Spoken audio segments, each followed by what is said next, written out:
안녕하세요. LA 백성교회 김성식 목사입니다.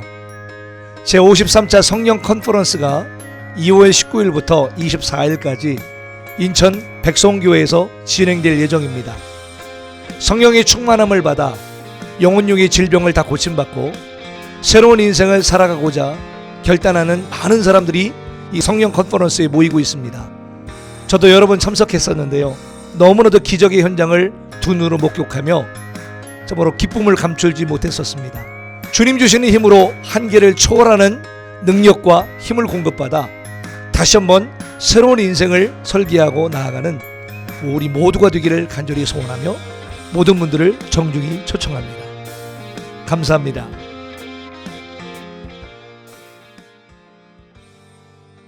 사무엘상 24장 1절로 10절 말씀 함께 보겠습니다. 사무엘상 24장 1절로 10절 말씀. 사울이 블레셋 사람을 쫓다가 돌아오매 어떤 사람이 그에게 말하여 이르되 보소서 다윗이 엔게디 광야에 있더이다 하니 사울이 온 이스라엘에서 택한 사람 3,000명을 거느리고 다윗과 그의 사람들을 찾으러 들염소 바위로 갈새 길가 양에 우리에 이른즉 굴이 있는지라. 사울이 뒤를 보러 들어가니라. 다윗과 그의 사람들이 그 굴 깊은 곳에 있더니 다윗의 사람들이 이르되 보소서 여호와께서 당신에게 이르시기를 내가 원수를 내 손에 넘기리니 내 생각에 좋은 대로 그에게 행하라 하시더니 이것이 그날이니이다 하니 다윗이 일어나서 사울의 겉옷자락을 가만히 베니라.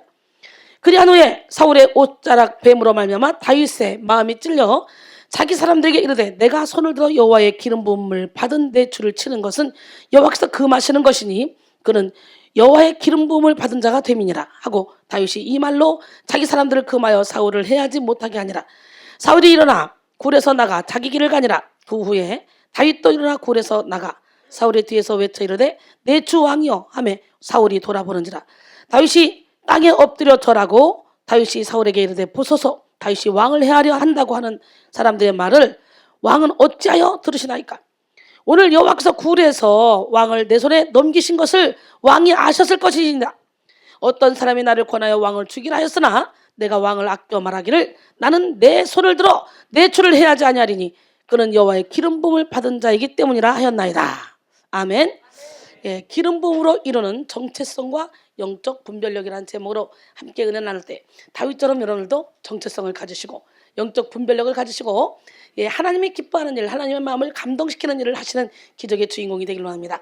누구는 한 개만 해도 칭찬을 받는데 누구는 10개를 잘하고 그리고 한 개를 잘못하면 그것 때문에 야단을 맞을 수가 있겠죠. 사람마다 다 사는 방식이 틀리고 생각하는 게 틀리기 때문에 오늘 여러분 모두가 다 주님의 손에 완전히 붙들려서 하나님만 기쁘시게 하는 그런 삶을 살아갈 때 우리는 이 땅에서도 형통한 삶을 살게 될 줄로 믿습니다. 오늘은 영성혁명의 전초기지 기름 부음으로 이루는 정체성과 영적 분별력이라는 제목으로 함께 은혜를 받기로 합니다. 성령의 기름 부음을 받으면 우리는 이전의 내가 아니라 이전 것은 지나갔으니 보라 새 것이 되었도다. 우리는 새 사람으로 변화됩니다. 그동안에 내가 깨닫지 못했던 것들이 하나씩 둘씩 깨달아지는 역사가 일어나는데 인생의 문제는 깨달음의 문제입니다. 오늘 강력한 기름 부음을 받아서 깨달아야 돼요. 육의 병만 고치는 게 그게 병이 고치는 게 아니에요. 영의 병을 고쳐서 깨달음이 임해야지 그게 진짜 병을 고치는 거지. 기름 부음 받고 성령의 인도를 받으면 하나님께서 달라는 것 자체가 감사하고 들을 수 있으면 감사하다 이렇게 말씀해요. 하나님은 살아계신데 여러분 정체성, 여러분 하나님의 자녀라는 정체성을 가져야 돼요. 현대인들이 겪는 큰 곤란 중에 하나가 뭐냐? 바로 나는 누구인가? 나는 왜 이 세상에 존재하는가라는 정체성을 묻는 질문에 해답을 잘 못 찾는다는 것이죠. 우리 박혜정 원사님 나 처음 만났을 때 하나님 나를 버렸나 봐요. 하나님 나를 버렸어요. 입만 벌리면 하나님 나를 버렸다고 하더라고. 저분은 모태신앙으로 초등학교 다닐 때도 새벽기도를 산 넘어 들 넘어 바다 건너 하루도 안 빠지고 다녔대요. 나는 날라리로 신나게 놀다가 그냥 오예 개다리 추다가 하나님 만나가지고 왔는데 너무 억울하잖아. 평생을 그렇게 하나님을 열심히 섬기고 믿었던 월화수목금토주일까지 교회를 하루도 빠지지 않고 가서 그렇게 열심히 득심으로 충성을 했던 우리 박 권사님은요 남들에게는 인색했지만요 하나님께는 인색하지 않았어요. 같은 친구 우리 황미화 권사가 그러더라고요. 친구로 같은 교회 다니면서 오랫동안 친구인데 황미화 권사는 베푸는 걸 잘해요. 매일 밥을 사주고 막 말하면 미안하니까 그럼 내가 삼겹살 사줄게 그런데요. 그래서 저 쫌뽀한테 삼겹살 한번 얻어 먹어보자. 예, 그리고 기다린대요. 그러면 그 다음날 만나잖아요. 그러면 차 타고 이렇게 가다가 여기 칼국수 맛있겠다 이리 가자 그런데요. 그렇게 좁은데도 불구하고 하나님께서 딱 명령하면요 그냥 막 1,000만 원이고 막 2,000만 원 그냥 아멘 아멘 가는 생명 거는 분이에요. 근데 여러분 그래서 내가 항상 박권사님을 뭐라고 말하냐, 당신은 작대기만 들고 다닌다 그래요. 여러분 우리는 작대기 들고 다니는 게 아니라 십자가를 들고 다녀야 돼. 뭐야? 하나님 사랑, 이웃 사랑. 어떤 사람은 하나님은 사랑하지 않고 그냥 인정받고 사랑받으려고 여기 오면 원장님 뭐 해야 될까? 원장님 용돈 드려야지, 원장님 뭐 사드려야지, 뭐 드려 이러고 나를 내 생일 때는요 뻐거지게 차리고요, 예수님 생일 때는 헌금도 안 하는 1, 2만 원 하는 싸가지들이 많아요. 그 내가 이 사람들이 미쳤나? 하나님의 영광 가로채고 내 생일 나한테 뭘 하지 마, 하나님께 드리려면 드리고 나한테 하지 마. 내가 그러는데 많은 사람들이요 사람한테는 잘하는데 왜? 사람들은 잘하면 눈에 보이는 사람들이 칭찬해주고 사랑해주고 인정해주니까 우우우우 가는 거지. 올라가. 근데 우리는 하나님 사랑 먼저 해야 돼요. 모든 것에 하나님 사랑 1번, 그리고 이웃 사랑해야 돼. 우리 박권사님은 하나님 사랑은 끝내주게 하는데 이웃 사랑이 잘 안 되더라고요. 이웃 사랑이. 근데 요즘은 엄청나게 많이 바뀌었습니다. 예, 우리 오늘 바뀌어야 돼요. 완전히 바뀌는 시간이 되기를 원합니다. 요즘 세상 사람들은 이런 질문을 생각하기 싫어하며 골치 아파하죠. 예, 나의 정체성, 내가 왜 세상에 존재하는가, 이 묻는 질문. 여러분 그래서 아예 생각을 밀쳐두고 현실을 그저 바쁘게 살아가는 것에 목적을 둡니다. 그냥 돈 많이 벌어서 잘 먹고 잘 살고 잘 입고 그냥 사는 거예요. 그것이 인생의 전부인 양 사는 거예요. 그러나 사람은 자신의 정체성이 확고할 때 힘이 생기고 그리고 생기 있게 살아갈 수 있습니다. 반대로 자기 인생의 존재 목적에 대한 정체성이 확실하지 못하면 불안과 혼돈의 그늘 아래 살게 되죠. 사랑하는 성도 여러분, 이 시간 성령의 기름 부심을 받아서 내면의 영성 혁명이 일어나 하나님의 자녀로서의 확실한 정체성을 가지고 멋지고 아름다운 삶을 살아가기를 바랍니다. 인간이 자기 자신의 정체성을 찾지 못할 때 지나친 낙관주의자가 되거나 혹은 비관적인 사람이 됩니다. 자신의 정체성에 대한 명확한 해답을 갖지 못하면 낙관이든 비관이든 도피적인 삶을 살게 되는 거예요. 낙관의 도피는 참을 수 없는 존재의 가벼움에 그런 공허를 떨치지 못하게 하며, 또 비관의 도피는 심각한 우울을 떨치지 못하게 합니다. 따라서 우리는 무엇보다 하나님 안에서 분명한 정체성을 겸비하는 일에 힘써야 돼요. 사단은 어떻게든 우리의 정체성을 공격해서 우리로 하여금 실패와 절망에 빠지게 만들고 그리고 우리의 인생을 파멸로 이끌기 위해서 아주 안간힘을 씁니다. 우는 사자처럼 들어다니며 삼킬자를 찾고 있습니다. 우리의 힘으로는 이 강력한 사탄의 공격을 이겨낼 수 없어요. 그래서 사도 바울도 전에 율법을 깨닫지 못했을 때는 내가 살았더니 계명의 이름에 죄는 사랑으로 난 죽었다. 그리고 내 안에 2가지 법이 있는데 도저히 내 힘으로는 하나님의 법을 따라가고 싶고 선한 일을 하고 싶은데 안 된다는 거예요. 자꾸 죄의 법으로 끌려간다는 거예요. 오라 나는 공고한 사람이다. 이 사망의 몸에서 누가 나를 건져내랴. 그리고 탄식하잖아요. 여러분 우리 하나님은 살아계십니다. 그러기에 우리 힘으로는 이겨낼 수 없게 우리는 강력한 성령의 기름 부음을 받아서 그 모든 내적 공격을 물리치고 하나님이 주시는 주신감으로 확실한 정체성을 가지고 승리하며 살아가야 될 줄 믿습니다. 여기서 예배 드리잖아요. 신기하고 놀라워요. 그냥 말씀만 듣고 있는데 하나님이 살아서 막 일을 해요. 그래서 그냥 저절로 병들이 고쳐지고 마음의 평강이 임하고, 대신 전쟁 치르는 기간이 있지 그 전쟁을 힘들다고 포기하면 어쩔 수 없어요. 우리 안에는 죽은 사람의 뼈와 모든 더러운 것이 수도 없이 많은데 이것들이 나갈 때까지는 좋아졌다 힘들었다 좋아졌다 힘들었다 좋아졌다 힘들었다 이것이 계속 반복됩니다. 그러나 나가는 만큼 영혼이 막 기뻐지기 때문에 죽기 사역 받기는 힘들지만 얼굴이 투명해져요. 점점 맑아지고 깨끗해지고 상큼해집니다. 사람이 칙칙하고 묵직했던 사람들이 가볍게 상큼하게 바뀌는 역사가 일어나요. 신윤사가 처음에 임할 때는 진짜 이 사람 아픈 데가 몸으로 다 느껴지고 막 이게 느껴지는데, 그렇게 해서 어떻게 살겠어요? 처음에 내가 막 오살리기도원 가서 찬양 인도를 하는데 내 몸이 막 이렇게 하는 거예요. 이렇게 찬양 리더를 했는데 자꾸 뒤로.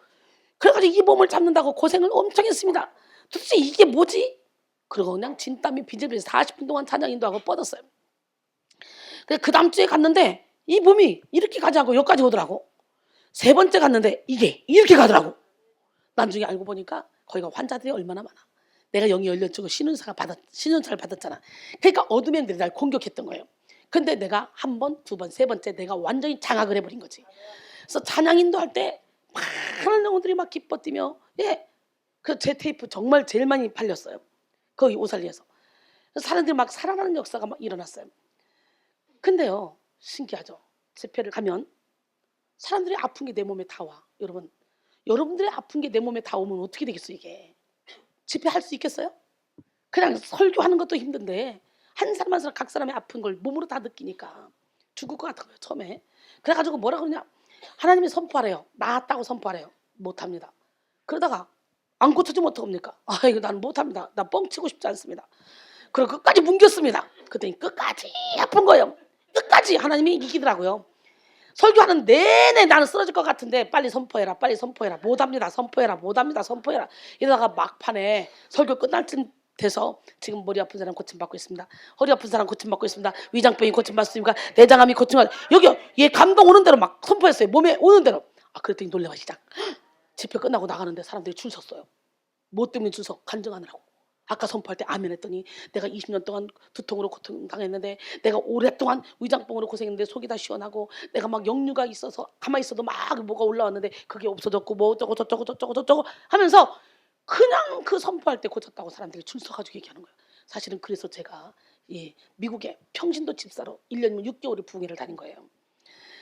근데 이게 너무 힘든 거예요. 그리고 막 자아가 강한 사람 앞에 있잖아요. 그러면요, 내 몸이요, 이 사람의 자아가 내 몸으로 그대로 전달이 돼. 그러니까 마치 태산이 앞에 있는 것 같아.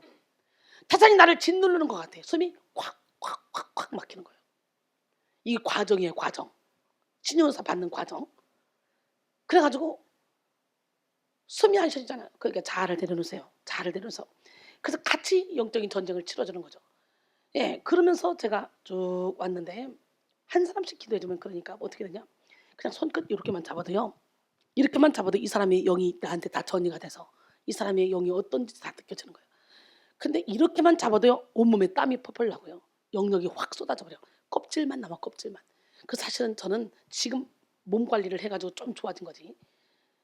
제가 지금도 이 사람 방언 바꿔야 되겠다, 이 사람을 방언 줘야 되겠다, 이 사람 진동하게 해야 되겠다, 이 사람 능력 줘야 되겠다, 그런 맘 먹고 딱 기도해서 1대1로 딱 하면요, 휙 빠져나가요 몸이. 그러면 내가 휘청 휘청 막 진액이 쫙 빠져요. 그 사역을 생명 걸고 하다가 이제 하나님, 내가 너무 체력이 따라서 안 되겠으니까 이제 느낌으로만 알게 도와주세요. 그랬더니 진짜요, 슉 지나가고 슉 지나가. 허리 아픈 사람 고칠 때 허리로 슉 하나 지나가. 머리 아픈 사람 슉 지나가. 그것도 힘든 거야. 그래가지고 이제 느낌으로만, 영감으로만 알게 도와주세요. 그랬더니 시은사가 점점 어른이 돼가지고 이제 아무 생각 없어도 가만히 있으면 이게 몸으로 오지 않아도 여기서 감동이 나와. 근데 이 선포하는 대로 되는 거예요. 할렐루야. 이제는요, 옷자락만 만져도, 제 목소리만 들어도 여기 민감한 사람은 병을 고침받아요. 휴대폰에 카톡에 하트 하나만 딱 늦어도 그걸 보고 이런 사람들이 기뻐하고 막 영혼이 막 풀리는 역사가 일어나. 너무너무 신기하잖아요. 오늘 강력한 기름 부음을 받는 시간이 되기를 원합니다. 기름 부음으로 역사하는 하나님, 그 하나님 이 시간에 만나시기 바랍니다.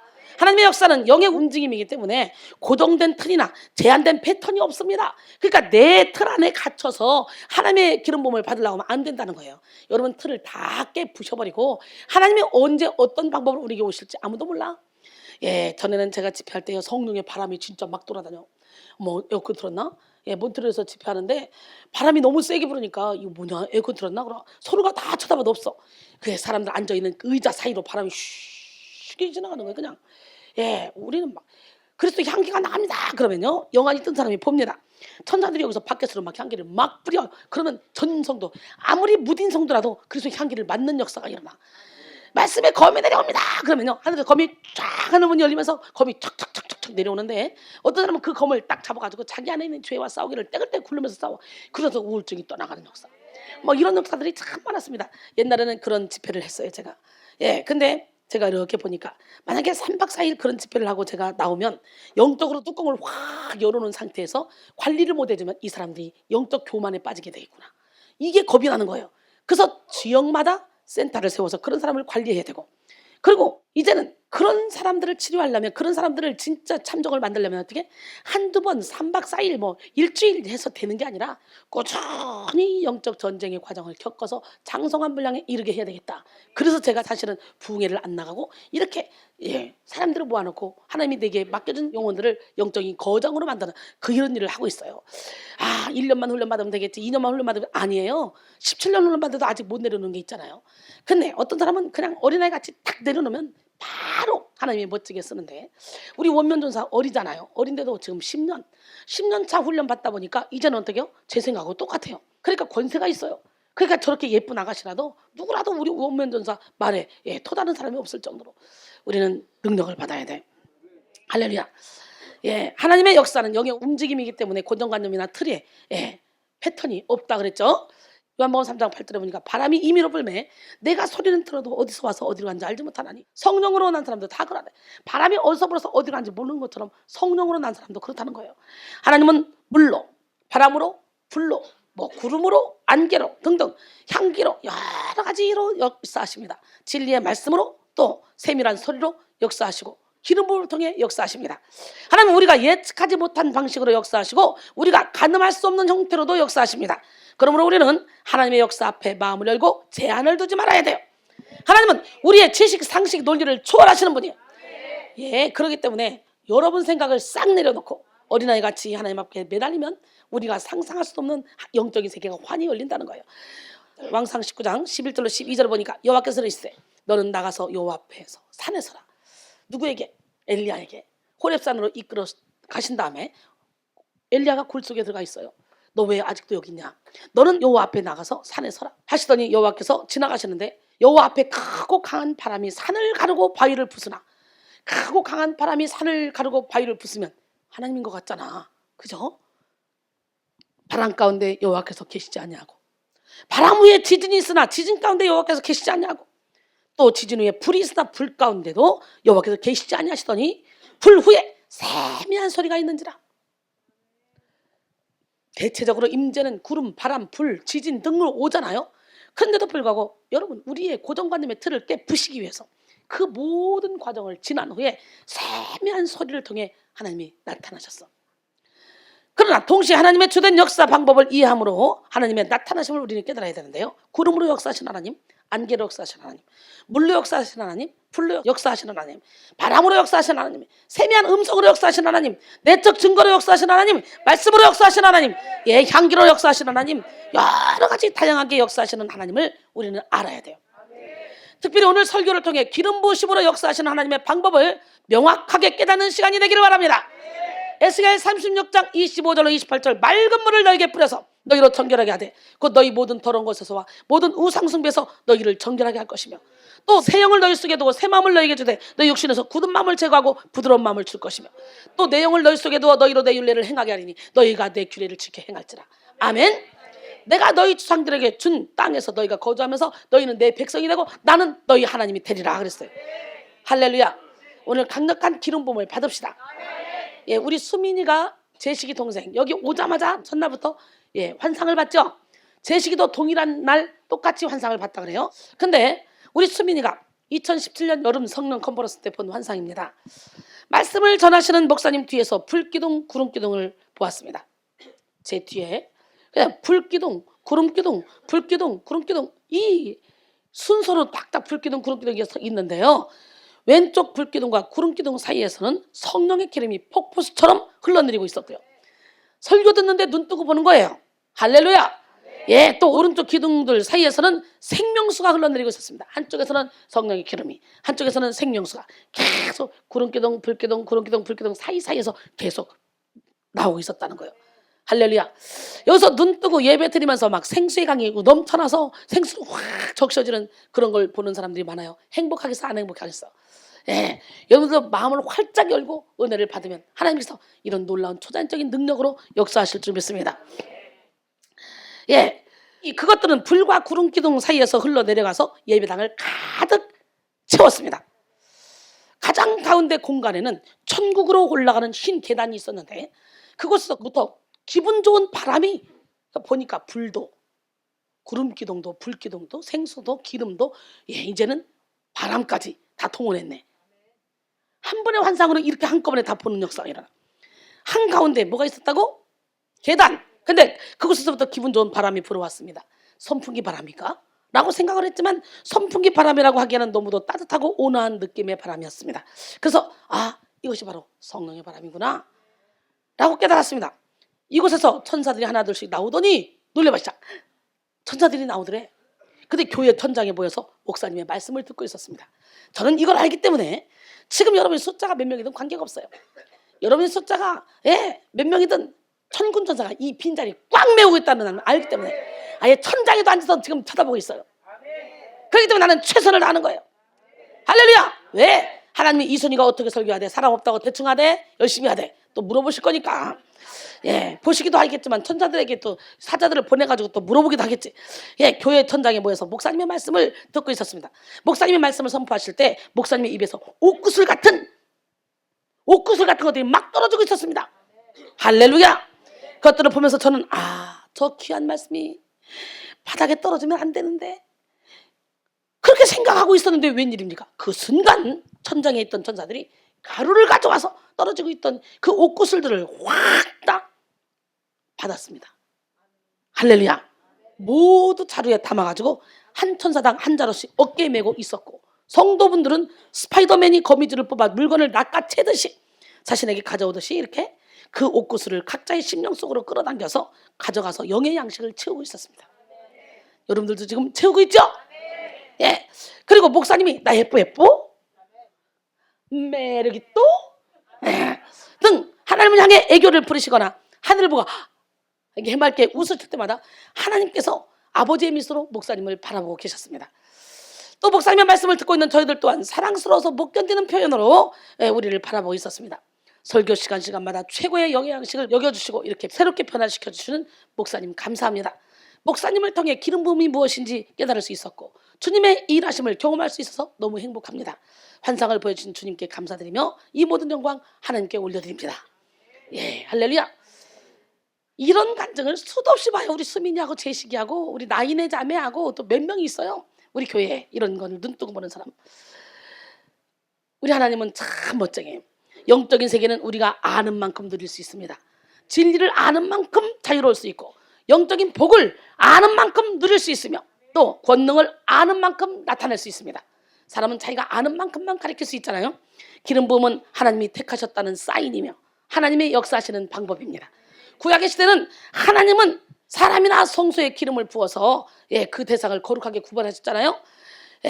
구약 전통에서는 성소의 제단과 그곳에서 사용되는 여러 기물에 기름을 부어서 거룩하게 구별된 성물이 되게 했어요. 왕과 제사장 그리고 선자의 머리에 기름을 부어 임명하셨습니다. 특히 왕에게 붓는 기름 부음의 의식은 왕의 주기를 공인하는 대관식을 말합니다. 다윗은 기름 부음을 연거푸 3번 받았어요. 처음에는 사무엘이 기름 뿔병을 가져다가 그의 형제 중에서 그에게 부었잖아요. 왕이 될 것이라고 하면서 이날 이후로 다윗이 여호와의 영에게 크게 감동되었다 이러죠. 사무엘상 16장 3절에 사무엘하 2장 4절에 보니까 유다 사람들이 와서 거기서 다윗에게 기름을 부어서 유다 족속의 왕으로 삼았죠. 그러다가 후에 사무엘하 5장 3절에 보니까 이스라엘 모든 장로가 헤브론에 이르러 왕에게 나오되 다윗 왕이 헤브론에서 여호와 앞에 그들과 언약을 맺으며 그들이 다윗에게 기름을 부어서 온 이스라엘의 왕으로 삼았잖아요. 처음에는 유다 왕이었지만 이제는 전체 여러분 이렇게 왕으로 세울 때 기름을 부어줘. 오늘 여러분 모두가 다 기름 부음을 받기를 원합니다. 왕상 1장 39절 보니까 제사장 사독이 성막 가운데서 기름 담을 뿔을 가져다가 솔로몬에게 기름을 부으니 이에 뿔나팔을 불고 모든 백성이 솔로몬 왕은 만세수를 하옵소서 하니라 그랬어요. 왕상 19장 15절로 16절 아까 세미한 음성으로 들렸다 그랬잖아요. 그때 어떤 음성을 들려주신지 알아? 하나님이 엘리야에게 호렙산에서 여호와께서 그에게 이르시되 너는 내 길을 돌이켜 광야를 통하여 다메섹에 가서 이르거든 하사엘에게 기름 부어 아람의 왕이 되게 하고 또 너는 님시의 아들 예후에게 기름을 부어 이스라엘의 왕이 되게 하고 또 아벤몰라 사밧의 아들 엘리사에게 기름을 부어 너를 대신하여 선지자가 되게 하라 그랬어요. 할렐루야. 오늘 여러분 모두가 다 기름 부음 받읍시다. 엘리야에게 기름 부으라고 하신 것처럼 하나님이 이순이에게 여러분에게 기름 부어서 각자 여러분의 사명을 감당하게 만들어줄 줄 믿습니다. 바로 지금의 은혜 받을 때 지금이 구원의 지금이 기름 부음 받을 때입니다. 아멘. 자, 설교 제목마다 하나님은 일하시더라고요. 내가 어떤 제목을 갖고 와서 일을 하느냐, 그에 따라서 딱딱딱 일을 하시더라고요. 오늘도 강력한 기름 부음을 받을 줄 믿습니다. 하나님은 하나님이 선택했다는 것을 모든 사람에게 알리기 위해서 하나님의 것으로 온전히 바쳐질 사람과 삶을 위해 기름을 부으셨습니다. 예, 기름 부음은 성도의 정체성입니다. 그러므로 기름 부음은 성도가 하나님 것이라는 증명이며 성도가 기름 부음을 뿌리 삼아 하나님의 능력으로 살고 있다는 그런 표시가 됩니다. 권위의 근원이 하나님으로부터 출발했기 때문에 뿌리 삼아 하나님의 능력으로 살고 있다고 표시가 되는데, 권위의 근원이 어디? 하나님으로부터 출발했기에 행위의 신성함이 있습니다. 아무리 연약하고 부족한 사람이라도 성령의 기름 부음을 받으면 왕의 권세를 누린다는 거예요. 권능을 받는다는 거예요. 따라서 기름 부음을 의지하는 사람에게는요, 일체의 열등감이나 죄책감이나 교만이 있을 수가 없는 거예요. 예, 기름 부음으로 살아갑니다. 성령의 기름 부음을 받은 사람은 더 이상 환경이나 지식이나 물질이나 건강에 좌지우지되지 않습니다. 오직 하나님으로부터 말미암은 초월적인 그런 권능이 기름 부음 받은 사람을 강권합니다. 그러기에 기름 부음 자체가 성도의 정체성이 되는 것입니다. 사무엘하 22장 51절에 보니까 여호와께서 그의 왕에게 큰 구원을 주시며 기름 부음 받은 자에게 인자를 베푸시며 영원하도록 다윗과 그 후손에게로다 하였더라 그랬어요. 기름 부음 받은 자에게 인자를 베푸시며, 기름 부음 받은 왕으로서 다윗을 가리키는 동시에 구속사적으로는 제사장, 선지자, 왕으로 오실 그런 진정한 메시아인 예수 그리스도를 가리키는 것입니다. 기름 부음은 그리스도인에게 존재의 시작이고요, 믿음의 확신입니다. 기름 부음이 강하게 부어질 때 우리는 하나님과의 관계에서 깊고 자유로운 친밀함을 누리게 되고요, 그리고 영의 역사를 정확하게 분별하며 성령의 세밀한 인도를 받는 삶을 살게 됩니다. 그러기에 우리는요, 오늘 이 시간에 지혜와 계시형을 이미 받아야 돼요. 기름 부음을 받아야 돼요. 에베소 1장 17절로 19절, 우리 주 예수 그리스도의 하나님 영광의 아버지께서 지혜와 계시형을 너희에게 주사 하나님을 알게 하시고 너희 마음의 눈을 밝히사 그의 부르심의 소망이 무엇이며 성도 안에서 그 기업의 영광이 풍성함이 무엇이며 그의 힘의 위력으로 역사심을 따라 믿는 우리에게 베푸신 능력의 지극하심이 어떠한 것을 너희로 알게 하시기를 구하노라 그랬어요. 할렐루야. 오늘 성령의 기름 부음을 받으면 하나님이 예비하신 축복을 다 받을 수 있습니다. 요한복음 14장 26절에 보혜사 곧 아버지께서 내 이름으로 보내실 성령, 그가 너희에게 모든 것을 가르치며 또 내가 너희에게 말한 모든 것을 생각나게 하리라 그랬어요. 예수님은 세례 받은 후 성령이 충만했으며 사도 요한은 하나님이 예수님에게 성령을 한량없이 부어주었다고 말씀하고 있습니다. 요한복음 3장 34절에 보니까 하나님이 보내신 이는 하나님의 말씀을 하나니 이는 하나님이 성령을 한량없이 주심이니라. 아멘. 우리는 하나님의 아들 예수님도 기름 부음을 받고 사역하셨다는 사실을 알고 성령의 기름 부음을 갈망해야 됩니다. 사도행전 10장 38절에 하나님이 나사렛 예수에게 성령과 능력을 기름 부터 하셨으며 그가 두루 다니며 선한 일을 행하고 마귀에게 돌린 모든 사람을 고쳤으니 이는 하나님이 함께 하셨습니다. 하나님은 예수님께 성령과 능력을 기름 부터 하셔서 예수님을 공생의 사역을 하도록 인도하셨죠. 기름 부음은 원래 왕이나 제사장이나 선지자를 세울 때 행하신 의식으로서 머리에 부은 기름은 아래 옷뒤까지 흘러내리곤 했는데, 따라서 성령의 능력을 기름 붓듯 하셨다. 이거는 뭐냐? 성령의 능력이 예수님의 전신을 두르도록 넘치게 주셨다는 거예요. 오늘 이 시간에 따라합니다. 하나님이 백성에 있는 순이에게 성령과 능력을 기름 붓듯 하셨으며 순이가 두루 다니며 선한 일을 행하고 마귀에게 돌린 모든 사람을 고쳤으니 이는 하나님이 함께 하셨습니다. 할렐루야. 이렇듯 예수님의 모든 능력은 충만히 부음받은 성령으로 말미암은 것이었습니다. 누가복음 4장 18절로 19절, 주의 성령이 내게 임하셨으니 이는 가난한 자에게 복음을 전하게 하시라고 내게 기름을 부으사. 할렐루야. 나를 보내사 포로된 자의 자유를, 눈먼 자에게 다시 보게 함을, 눌린 자를 자유롭게 하며, 할렐루야, 주의 은혜의 해를 전파하게 하셨습니다. 기름을 붓다에 해당하는 헬라어 단어는 크리오입니다. 또 기름 부음이라는 어노인팅, 여기에 해당하는 단어는 크리스마. 예수님의 정체성을 가리키는 구세주에 해당하는 영어 단어 그리스도, 이거는 바로 크리오에서 파생됐어요. 크리오에서. 사도행전 4장 27절, 과연 헤롯과 본디오 빌라도는 이방인과 이스라엘 백성과 합세하여 하나님께서 기름 부으신 거룩한 종 예수를 거슬렀다 그러죠. 여러분, 하나님께서 기름 부으신 종 예수, 오늘 그 예수님을 우리 마음속에 보시면 우리도 성령의 기름 부음을 받게 됩니다. 기름을 붓다에 해당하는 히브리어는 마샤입니다. 뭐라고?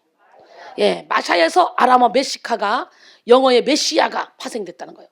그래서 메시아 야훼는 여호와의 기름 부음 받은 자를 의미합니다. 예수님을 가리키는 메시아 그리스도는 모두 기름 부음 받은 자를 의미합니다. 그러므로 예수님의 정체성이 바로 기름 부음 받은 자인 거예요. 아멘. 오늘 우리도 성령의 기름 부음을 받고 기름 부음 받은 자로서의 정체성을 가지고 살아가야 될 줄 믿습니다. 하나님의 일을 감당했던 구약의 많은 사람들이 기름 부음을 통해 하나님의 능력을 전수받아 사역을 감당했습니다. 또한 신약에 와서는요, 예수님의 제자들도 예수님의 공생의 기간 3년 동안 미련하고 육적인 모습을 보였지만 성령의 기름 부음을 받은 후에 담대하게 능력 있게 복음을 증거하면 나중에 어떻게 했어요? 순교까지 당했죠. 예수님이 계실 때는 예수님을 이렇게 봤죠. 예수님이 가셔야만 성령을 보내서 우리 안으로 성령이 딱 들어오시는 거죠. 그래서 사도행전 1장 8절에 오직 성령이 너에게 임하시면 너희가 권능을 받고 예루살렘과 온 유대와 사마리아와 땅까지 이르러 내 증인이 되리라. 요한복음 16장 12절로 13절 보니까 주님이 지금은 내가 너에게 뭐라고 말해도 너희들이 못 알아들어. 그러나 내가 가서 진리의 성령을 보내면 그가 내가 말한 모든 것을 생각하게 할 거야. 할렐루야. 사도행전 2장 23절에 보니까 하나님이 오른손으로 예수를 높이심에 그가 약속하신 성령을 아버지께 받아서 너희가 보고 듣는 이것을 부어주셨느니라 그랬어요. 사도행전 4장 31절에 보니까 빌기를 다음에 모인 곳이 진동하더니 무리가 다 성령이 충만하여 담대히 하나님의 말씀을 전했다 그렇게 말하죠. 오늘 여기서 성령의 충만함을 받아야 돼요. 마지막 시대에 하나님은 성령의 기름을 만민에게 차별 없이 부어주십니다. 명절 끝날 곧 큰 날에 예수께서 서서 외쳐 이르시되 누구든지 목마르거든 내게로 와서 마시라. 나를 믿는 자는 성경의 이름과 같이 그 배에서 생수의 강이 흘러나오리라. 이것은 우리가 받을 성령을 가리켜 하신 말씀이라. 아직 성령이 예수님이 계실 때는요, 예수님과 함께 일할 때는 예수님이 일하셨죠. 그래서 하나님 시대, 예수님 세대, 성령 시대 그러잖아요. 지금 예수님과 함께 있었던 예수님의 제자들은 어땠어요? 깨닫지 못했어요. 다 깨닫는 것 같았지만 다 할 수가 없었어요. 그러니 예수님이 마음 놓고 다 어린아이처럼 말했지 다 할 말을 못했어요. 그러나 이제 성령이 오시면 다 생각나게 할 거다. 그래서 지금은 성령이 내 안에 계시잖아요. 내 안에. 그러니까 이게 담대하게 살아갈 수 있는 거예요. 마지막 시대에 하나님은 성령의 기름을 만민에게 차별 없이 부어주시는데 기름 부음 받은 사람은 누구나 하나님의 일을 보며 하나님의 뜻을 깨닫고 그리고 분별합니다. 그러게 하나님의 언어로 말하게 되겠죠. 오늘 이 시간 여러분 모두가 강력한 성령의 기름 부음을 받고 기름 부음 받은 자로서의 정체성을 붙잡으시기 바랍니다. 요엘서 2장 28절로 32절 보니까 그 후에 내가 내 영을 만민에게 부어주리니 너희 자녀들이 장래일을 말할 것이며 너희 늙은이는 꿈을 꿀 것이며 너희 젊은이는 이상을 볼 것이며 그때 내가 또 내 영을 남종과 여종에게 부어줄 것이며 오늘 남종과 여종에게 물 붓듯이 부어주셔. 빈부 기천 남녀노소 관계없어 예수를 믿는 자에게 다 부어주시는 거야. 내가 이적을 하늘과 땅에 베풀리니 곧 피와 불과 연기 기둥이라. 여호와의 크고 두려운 날이 이르기 전에 해가 어두워지고 달이 핏빛같이 변하려니와 누구든지 여호와의 이름을 부른 자는 구원을 얻으리라. 이는 나 여호와의 말대로 시온 산과 예루살렘에서 피할 자가 있을 것이며 남은 자 중에 나 여호와의 부름을 받을 자가 있을 것임이니라 그랬어요. 정체성은 바로 존재의 본질을 규명하는 성질이죠.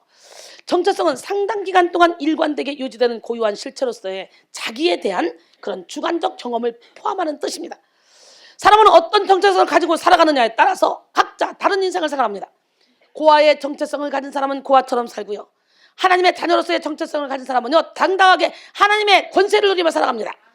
거지 정체성을 가진 사람은요, 있든 없든 거지처럼 살아갑니다. 그래서 거지를 데려다가 불쌍하다가 왕실에 데려가서 왕자복을 입혀서 키우는데 이 거지가 계속적으로 들어간다고 자꾸 밖으로 나가려고 그러고 왜 나가려고냐? 왕자님 왜 나가려고 그러세요? 나 저희 개울가에 씻어야 돼요. 아니 왕자님은 집이 여기입니다. 여기입니다. 그런데도 거지의 정체성을 가지면 몰래 나가서 거지처럼 산다잖아.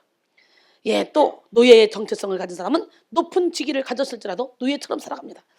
반면에 이순신처럼 왕의 정체성을 가진 사람은요, 아무도 알아주는 사람이 없을지라도 당당하게 왕처럼 살아갑니다.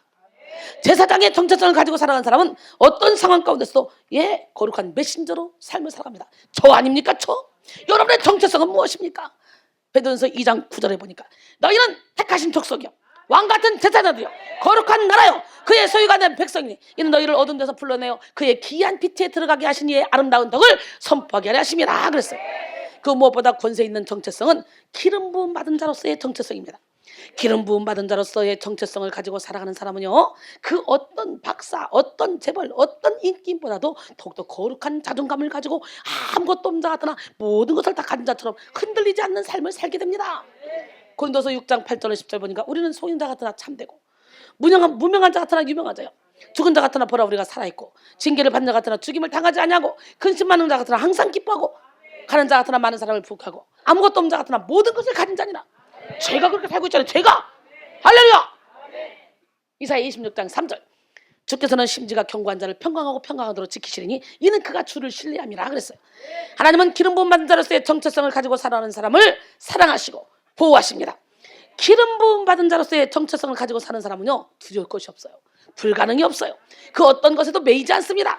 당당합니다. 자유로운 삶을 살아갑니다. 이순이 아닙니까? 이순이? 예. 성도는 거룩하신 분에 의해 기름 부음을 받은 존재입니다. 목사가 안수를 받는 것만이 기름 부음을 받는 것이 아닙니다. 성도가 세상 사람들과 구별되어 성령을 받음으로 거룩한 자가 되는 것이 바로 기름 부음입니다. 그러므로 기름 부음을 받았다는 것은 성령이 함께 하신다는 뜻이고 구별되었다는 뜻이에요. 아멘. 하나님이 세상의 모든 사람들 가운데서 자기 백성을 구별하여 기름 부으신 데에는 분명한 하나님의 뜻이 있습니다. 제자로 삼아서 그리스도의 증인으로 쓰시겠다는 거죠. 예, 그러므로 기름 부음 받은 사람은 세상의 일로 육신을 배불리려고 하지 않습니다. 거기에 목적을 두지 않습니다. 주님의 나라와 주님의 의를 구하기 위해서 생명 걸고 모든 걸 배설물로 여기고 달려갑니다. 제가 그렇게 살고 있습니다.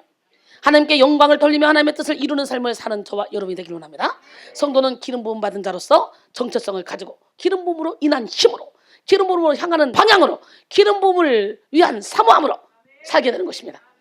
디도서 3장 4절로 7절 보니까 우리 구주 하나님의 자비와 사랑하심을 나타내실 때에 우리를 구원하시되 우리의 행한 바 의로운 행으로 말미암지 아니하시고 오직 그의 긍휼하심을 쫓아 중생의 씻음과 성령의 새롭게 하심으로 하셨나니 성령을 우리 구주 예수 그리스도로 말미암아 우리에게 풍성히 부어주사 우리로 저희의 은혜를 힘입어 의롭다 하심을 얻어 영생의 소망을 따라 후사가 되게 하려 하심이라. 할렐루야. 오늘 본문의 다윗은요, 기름 부음 받은 자로서의 정체성을 붙잡고 승리한 사람이에요. 소년 다윗은 아버지 및 형제들에게 무시받을 만큼 소외된 존재였고 하나님은 사무엘 선지자를 통해 그에게 기름을 부음으로 또 통일 이스라엘을 왕으로 세우셨어요. 여러분 시편 89편 20절에 보니까 내가 내 종 다윗을 찾아내어 나의 거룩한 기름을 그에게 부었도다. 자신이 기름 부음 받은 자 하나님의 자녀라는 이 바른 정체성을 가졌던 다윗은 무엇보다도 바른 분별력을 소유한 자였습니다. 그는 가는 곳곳마다 승리하여 형통한 삶을 살았어요. 역대상 18장 13절에 보니까 다윗이 에돔의 수비대를 두매 에돔 사람이 다 다윗의 종이 되니라. 다윗이 어디로 가든지 여호와께서 이기게 하셨더라. 다윗의 인생의 승리 비결이 뭡니까? 바로 기름 부음, 이 분별력입니다. 분별력. 고린도서 2장 14절에 보니까 항상 우리를 그리스도 안에서 이기게 하시고 우리로 말미암아 각처에서 그리스도를 아는 냄새를 나타내시는 하나님께 감사하노라. 아멘. 예, 성도의 정체성인 기름 부음을 받으면 어떻게 될까? 무엇보다도 확실한 영적 분별력을 갖게 됩니다. 제가 기름 부음을 받아서 이렇게 확실한 영적 분별력을 가지고 저는 신문에 나온 사람들 얼굴만 봐도 영적 분별력이 딱 와요. 이 사람 예수 무당이다, 얘는 아니다, 얘 다 보여, 싹군이다. 신기하죠? 눈빛만 봐도 얼굴만 봐도 다 보여요. 우리 하나님 멋쟁이 하나님 살아계신데 오늘 이 은사를 받기를 원합니다. 지혜의 은사, 지식의 은사, 믿음의 은사, 신의 은사, 예언의 은사, 능력 행함의 은사 하고 영분별의 은사가 있잖아요. 영분별의 은사. 오늘 영분별의 은사를 받아야 돼요. 성령의 기름 부음이 임하면 그 은사가 내게 임하는데 저는요 그게 기름 부음인지도 몰랐네. 내가 처음에 사역하고 다닐 때는요 기름 부음이란 말이 돌아다니지 않았어요. 2002년도부터 기름 부음이라는 말이 돌아다니더라고. 근데 그 전에는 기름 부음이 뭔지도 모르고 기름 부음 집회를 하고 다닌 거예요. 제가 아무것도 모르고 혼자 할렐루야 하다가 세상에 제가 인천에서 어떤 교회 가서 막 집회를 하는데 막 지나가서 툭툭툭 쳐도 방언 터지고 진동 터지고 막 사람들이 막 은사가 막 임하는 거예요. 이 툭툭툭 치니까 사람이 할 때 어떻게 일일이 기도해 줍니까? 못하죠. 그러니까 무릎 꿇고 앉아 있으면 그냥 쳐요 나는. 근데 다 터지는 거예요. 그 사모님이 보더니 그래요. 세상에 어머머머 강사님 기름 부음 집회 하시네요. 근데 내가 기름 부음이 뭔지 알아야지. 왜? 내가 초창기에 사역할 때 성경 1독 읽고 있다잖아. 1독을 읽었는데 하나님이 나를 부흥사로 세웠다니까. 신기하지? 근데 기름 부음 집회 하시네요. 에? 어머머 기름 부음 집회 하시네. 에, 기름 부음이요? 그랬더니 모르세요? 예. 그랬어요. 그랬더니 그 사모님이 전 세계적으로 그 능력 있는 분들을 쫓아다니면서 은혜 받은 분이야. 그러니까 기름 부음이라는 얘기를 알지. 아직 한국에서 기름 부음이라는 말 돌아다니지도 않을 텐데 난 처음 들었어. 그 사모님한테. 난 내가 집회하면서. 그 사모님이 은혜 받으러 쫓아왔잖아요. 우리 교회로. 우리 선교센터로. 나중에 성경을 보니까 기름 부음이 엄청나게 많더라고요. 네. 기름 부음이란 말이 성경에 많아요. 오늘 은혜 받고 이제 읽어봐요. 이제 기름 부음에 대해서 내가 이제 가르쳐 줄 테니까 앞으로.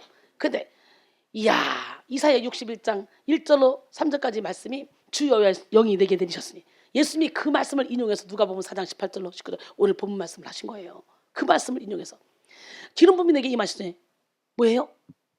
나를 보내서 가는 자에게 아름다운 소식을 전하고 포로된 자의 자유를 갇힌 자에게 노임을, 예? 근심하는 자에게 찬송의 옷을 입혀주고 마음이 상한 자를 고치시고. 할렐루야. 이야, 이 기름 부음, 나는 뭔지도 모르고 이렇게 다녔는데 이게 어떻게 된 일이냐 하면은, 우리 교회 목사님이요, 큰 교회 세워놓고 개척교회 세우러 왔어요. 그래서 개척교회를 세웠는데 하나님이 강제로 그 교회로 나를 옮기라 했잖아요. 그래서 그 교회에서 옮겨서 기도를 하고 기름 부음을 받았잖아 제가. 근데 목사님과 사모님이 잘 싸워. 목사님은 사명을 받고, 예, 이렇게 씨름하다가 허리가 휙 들려가지고요, 그냥 안전뱅이가 돼버린 거예요. 그래가지고 안전뱅이가 된 상태로 휠체어를 타고 전주 무슨 체육관에 갔다가 현신의 권사님과 그때 누구 목사님이 피동진 목사님이랑 했나 누구랑 했나 하여튼 누구랑 이렇게 사역할 때 거기서, 예, 휠체어를 던지고 서너 발짝 걸었대요. 그때부터 믿음이 확 생겼대요. 그래서 그때부터 성경을 백독을 했대요. 병원에 있으면서. 그러면서, 예, 신학교 가서 주의종이 돼서 목사가 된 거예요. 그게 이분은 지금 의학적으로 뭐 장애인으로 판단이 돼 있는데, 의학적으로 보면 100m 이상 걸으면 안 되고 2층 올라가면 안 돼요. 그런데 부흥사가 됐어요. 얼마나 열정적인 부흥을 인도하는지 몰라요. 그런데 사모님은 성당에 다녔었어. 성당에 다니다가 이렇게 결혼을 해버렸대. 그게 이게 연칼라가 안 맞잖아요.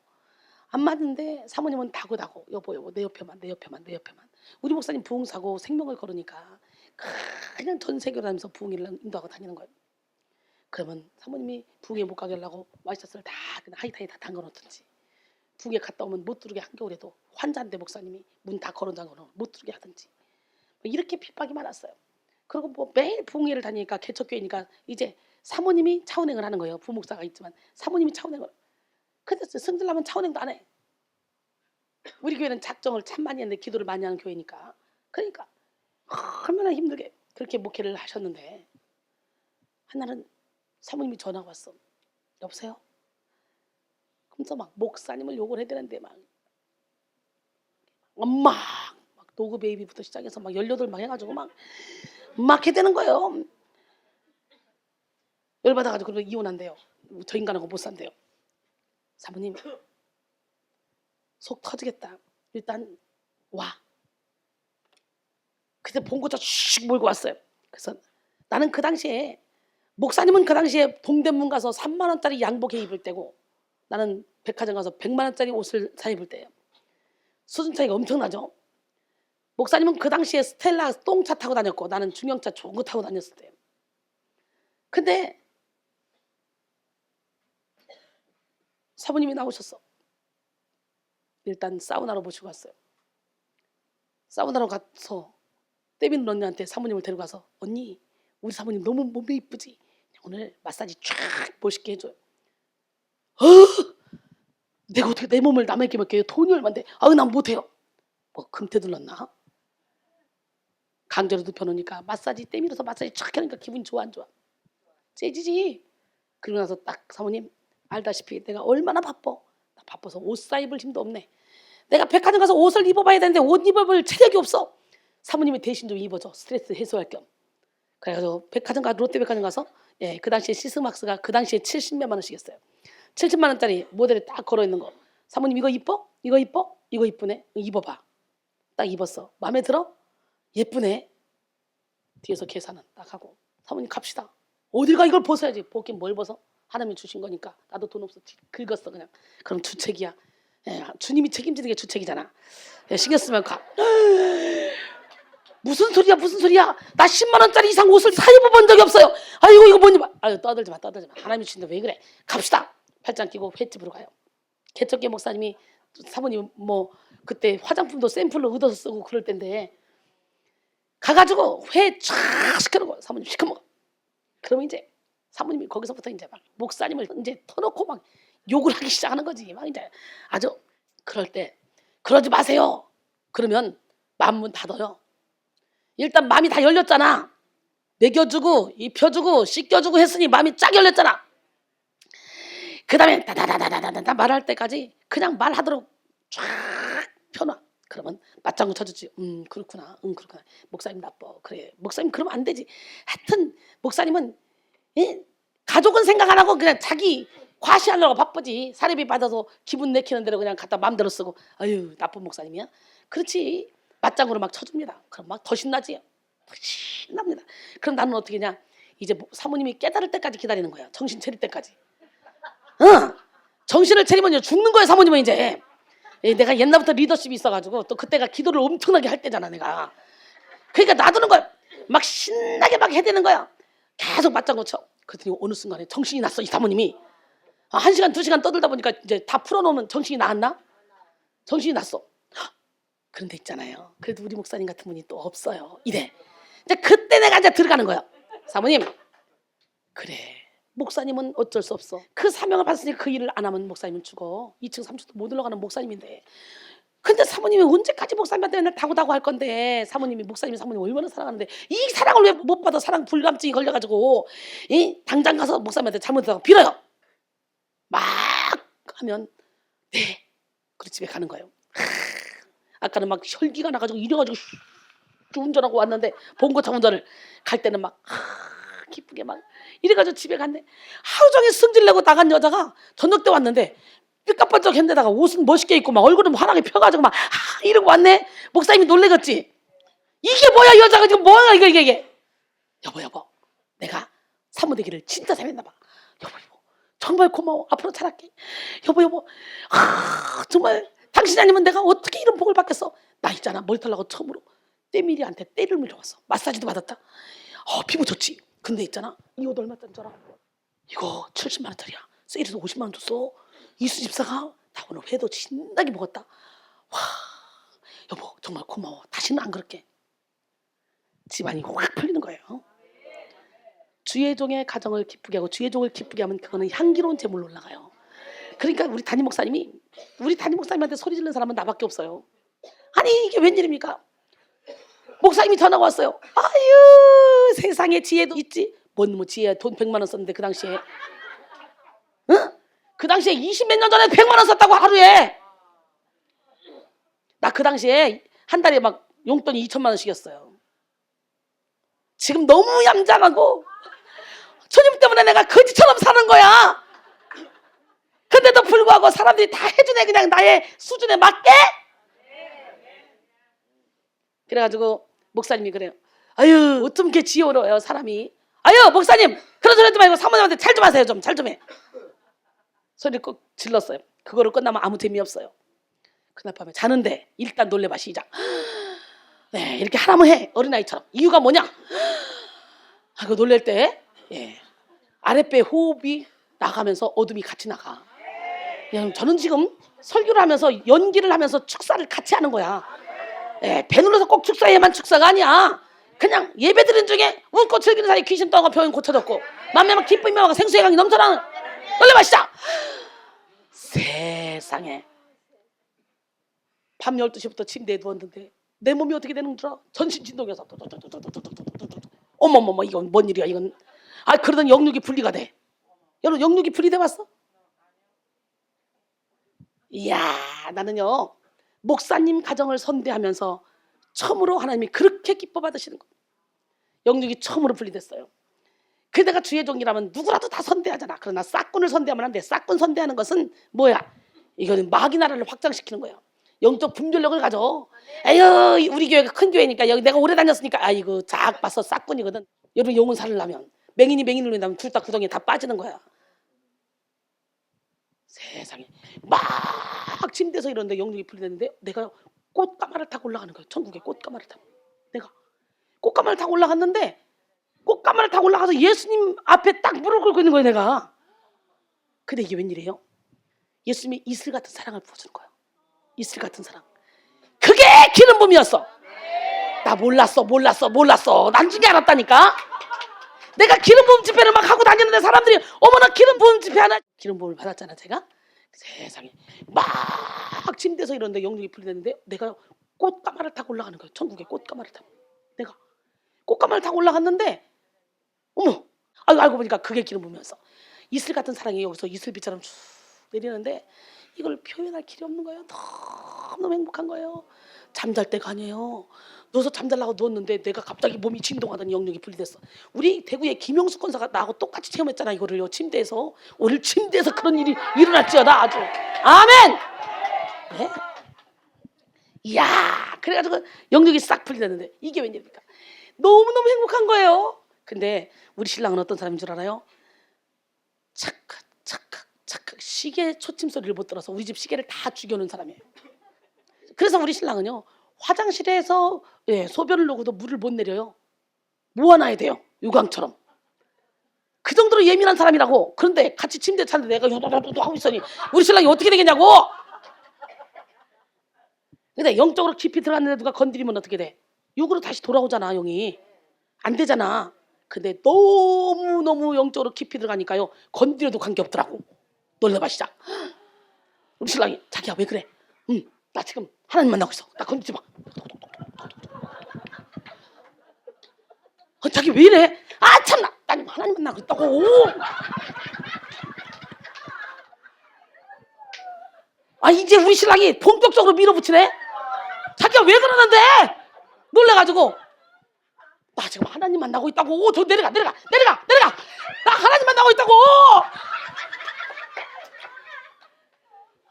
여러분 새벽 6시까지 그게 난 이슬 같은 사랑이라고만 느꼈는데요. 그게 뼛속까지 스며들더라고. 얼마나 행복했는지 몰라요. 기가 막히더라고. 눈 떠보니까 다른 사람이에요. 내가 다른 사람, 다른 세계의 사람이에요. 제가 너무 기뻐가지고 저는요 영적인 이런 현상이 일어날 때마다 어떻게 한다겠어. 바로 그래서 꿈을 2번 겹쳐 꾸심으로 하나님이 하셨다는 걸 알았다 그랬다 했잖아. 그런 것처럼 저는 항상 한 번 더. 하나님 한 번만 더요. 하나님 한 번만 더요. 그때 놀래봐 시작. 이거 한 번만 더 하면 돼 안 돼? 한 번만 더 하면 돼 안 돼? 안 되지. 목사님 사모님 한 번만 더 싸우라는 얘긴데. 하나님 죄송하지만 뭐 어차피 저 가정 맨날 싸우는 가정인데 딱 한 번만 더 싸우게 해주세요. 그걸 기도했어요. 그랬더니 정확히 3개월 후에 아침에 똑같은 전화가 와서 사모님한테 아이 그래 막 5만 욕을 다 해요. 똑같은 현상으로 전화가 왔는데 얼마나 신나겠어요. 제가 오늘 또 100만 원 써야 되겠구나. 여러분 100만 원 똑같이 썼어요. 하나도 안 틀리게 사우나 가서 때 밀어드리고 백화점 가서 옷 사드리고 그리고 회 사드리고 그리고 대화 들어줬어요. 여전히 똑같아. 그리고 막판에 그 목사님이 전화 온 것까지 똑같아. 그렇게 만들래야 만들 수 없어. 근데요 이상하죠. 하나님의 일은요 정확하게 똑같이.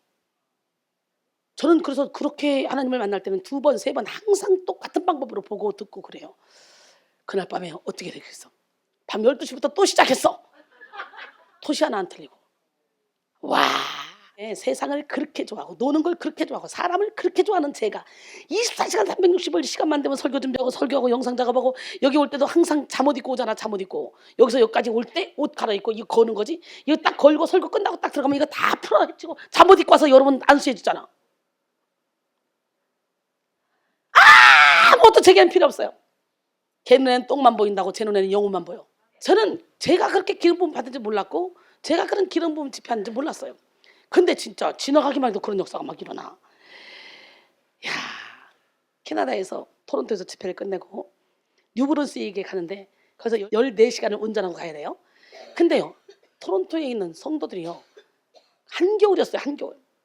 우리가 아예 집을 한 채를 얻어서 지금처럼 큰 집을 우리 단원들이 많이 다니니까 그랬더니 놀래봐요. 일단 토론토 성도들이 30명이 따라왔어요. 사업장 문 닫아버리고 헬퍼 쓰고 그리고는 자동차를 몰고 30명이 따라왔어요. 같이 한 달 동안 예배 드렸어. 한인 장로교에서 교회 하나 빌려가지고 거기서 그냥 내리 한 달 동안 집했으니 사람들이 다 누가 껐어 안 누가 껐어.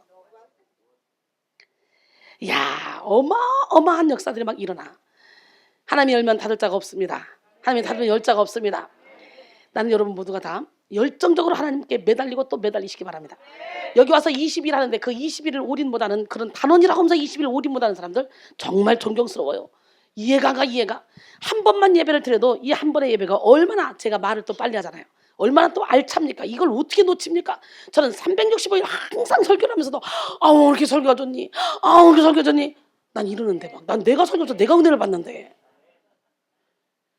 우리 한국 단원들은요 360일 매일 예배를 드려도 매일 중독 걸린 사람처럼 한 번이라도 설교를 못 들으면 못 살아요. 우리 하나님은 살아계신데 하나님이 저를 통해 어마어마한 일들을 막 행하셨습니다. 수도 없이 많은 불치병 환자들이 고침받고요.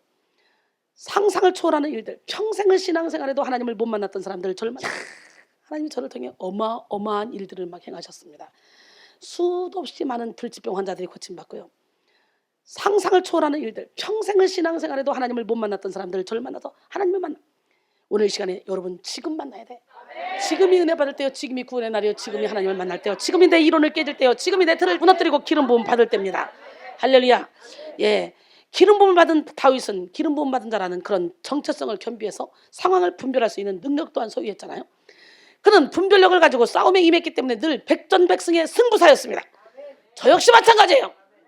예, 다윗은 싸울 싸움과 피할 싸움을 정확하게 구분해서 싸워야 될 골리앗과는 단판에 싸워서 승리하고 싸우지 않아야 될 사울과는 끝까지 싸우지 않았습니다. 기름 부음의 정체성이 싸울 싸움과 피할 싸움을 정확하게 분별하게 만들었던 것이죠. 다윗은 싸워야 될 대상 앞에서는 한치의 망설임도 없었습니다. 두려움도 없었어요. 그냥 나가서 골리앗과 싸울 때 다윗은 어린 소년이었잖아. 그런데도 불구하고 훈련받은 이스라엘 군대 그 어느 누구도 골리앗과 맞서 싸울 엄두를 내지 못하고 왕조차도 벌벌벌벌 떨고 있을 때 골리앗이 계속적으로 이스라엘 백성을 조롱하는데도 그 조롱하는 소리를 듣고 있는 거야. 근데 이 소년 다윗이 감히 저것이 누군데 감히 이스라엘을 조롱하냐? 우리 하나님을 조롱하냐? 그리고 달려나가잖아요. 그게 이순이야. 여러분 그런 사람이 돼야 돼. 다윗.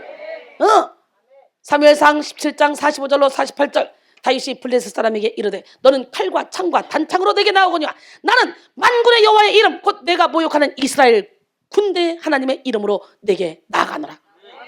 오늘 여호와께서 너를 내 손에 넘기시리니 내가 너를 쳐서 내 목을 베고 블레셋 군대의 시체를 오늘 공중의 새와 땅의 들짐승에게 주어 온 땅으로 이스라엘이 하나님이 계신 줄 알게 하겠고 또 여호와의 구원하심이 칼과 창에 있지 아니함을 이 무리에게 알게 하리라. 전쟁은 여호와께 속한 것인즉 그가 너희를 우리 손에 넘기시리라. 할렐루야. 여러분 모두가 다 기적의 주인공이 돼야 돼요. 제가 고난이 없었다면, 영적인 고난이 없었다면 제가 어떻게 이 영적인 안내자가 됐겠습니까? 영적인 고난을 통해서 저는 기적의 주인공이 되어 있습니다. 그 기적의 하나님을 만났습니다. 그 기적의 하나님은 이 시간에도 여러분과 함께 하시길 원하고 여러분의 영혼 중의 모든 질병을 고치시길 원하십니다. 아멘. 그 어느 날 새가 그물에 걸림같이 내 삶 속에 덫이 임했네. 몸부림쳤지만 허우적거렸지만 나는 약한 자였었네. 내 영혼아 내가 어찌하여 낭망하며 불안하여 하는고.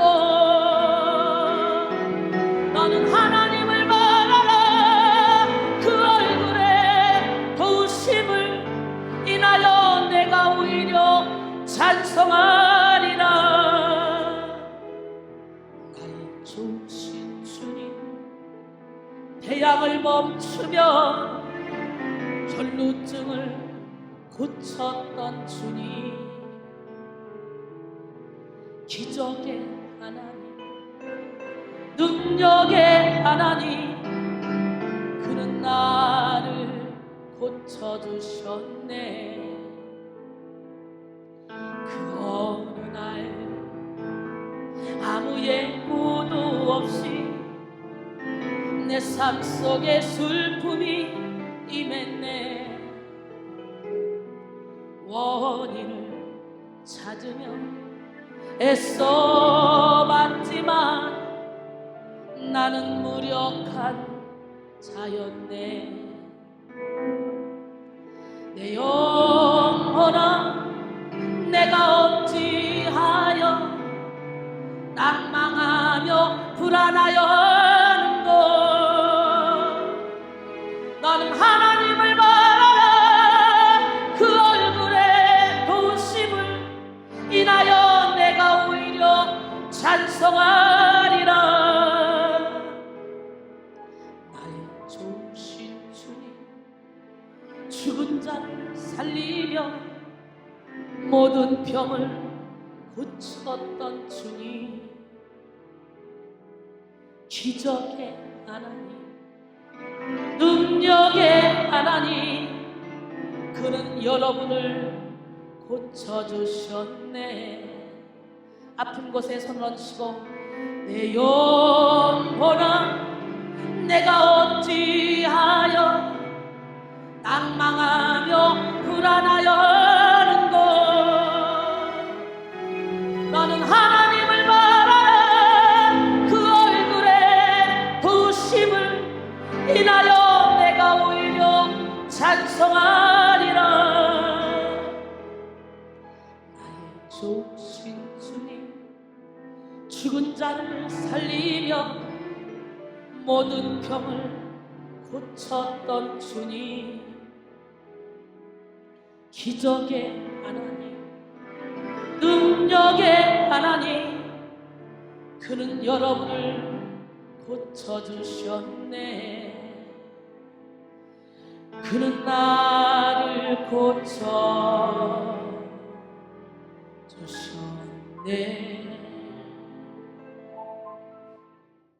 할렐루야. 여러분, 다윗은 골리앗 앞에서 아주 진정한 승부사의 모습을 보였습니다.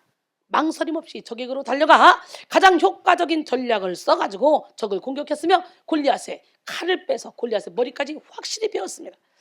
기름붐이 다윗에게 여호와의 이름을 모욕하는 골리앗에 대해서 거룩한 분노를 내게 했고, 기름붐이 다윗을 당당하게 만들었으며 기름붐이 다윗을 노련하게 만들었습니다. 승리로 이끌었습니다. 성령의 기름붐을 통해 우리가 바른 정체성을 겸비하면 우리는 하나님이 주시는 예리한 분별력과 초월적인 능력을 힘입어서 놀라운 기적의 주인공이 됩니다. 그야말로 선한 영향력을 미치는 인생을 살게 됩니다. 기름붐을 받은 사람이 하는 말과 행동은 그것이 단순한 것이라 할지라도 사람들에게 하나님의 임재를 느끼게 합니다. 죄를 깨닫게 하는 통로가 됩니다. 기름붐 받기 전과 기름붐 받은 후의 언권은 완전히 다릅니다. 똑같은 말을 해도, 똑같은 설교를 해도 기름부음 받고 설교하면 그 말씀이 사람들 심령 골수를 찔러 쪼갭니다. 그러나 기름부음 받지 않고 하면 아무리 말씀이 좋아도 뒷전에 그냥 맴돌다가 끝납니다. 성령의 기름부음은 형식이나 감정과 아무런 상관이 없습니다. 진정한 기름부음은 결과를 보고 알 수 있으며 성령의 열매가 지속적으로 나타나는 것입니다. 할렐루야. 그러나 기름부음을 한 번 받았다고 해서 그것이 영원히 지속되는 것은 아닙니다. 기도 생활을 게을리하고 세상적인 삶을 살면 성령을 근심하게 하여서 기름부음 받은 역사가 나타나지 못하게 되죠. 성령을 소멸하게 되는 역사가 일어나. 그래서 우리는 언제나 강력하게 주님께 나아가는 사람이 되려고 노력해야 돼요.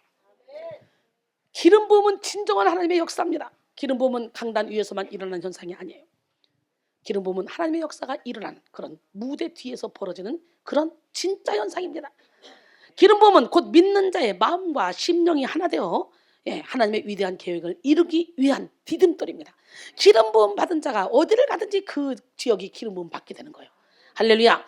이렇게 다윗처럼 여호와의 기름부음 받은 자로서의 높은 자존감을 가지고 강하고 담대하게 변화되며 분별력을 가지고 능히 골리앗과 같은 그런 어둠의 대적을 물리치는 여러분 되기를 원합니다.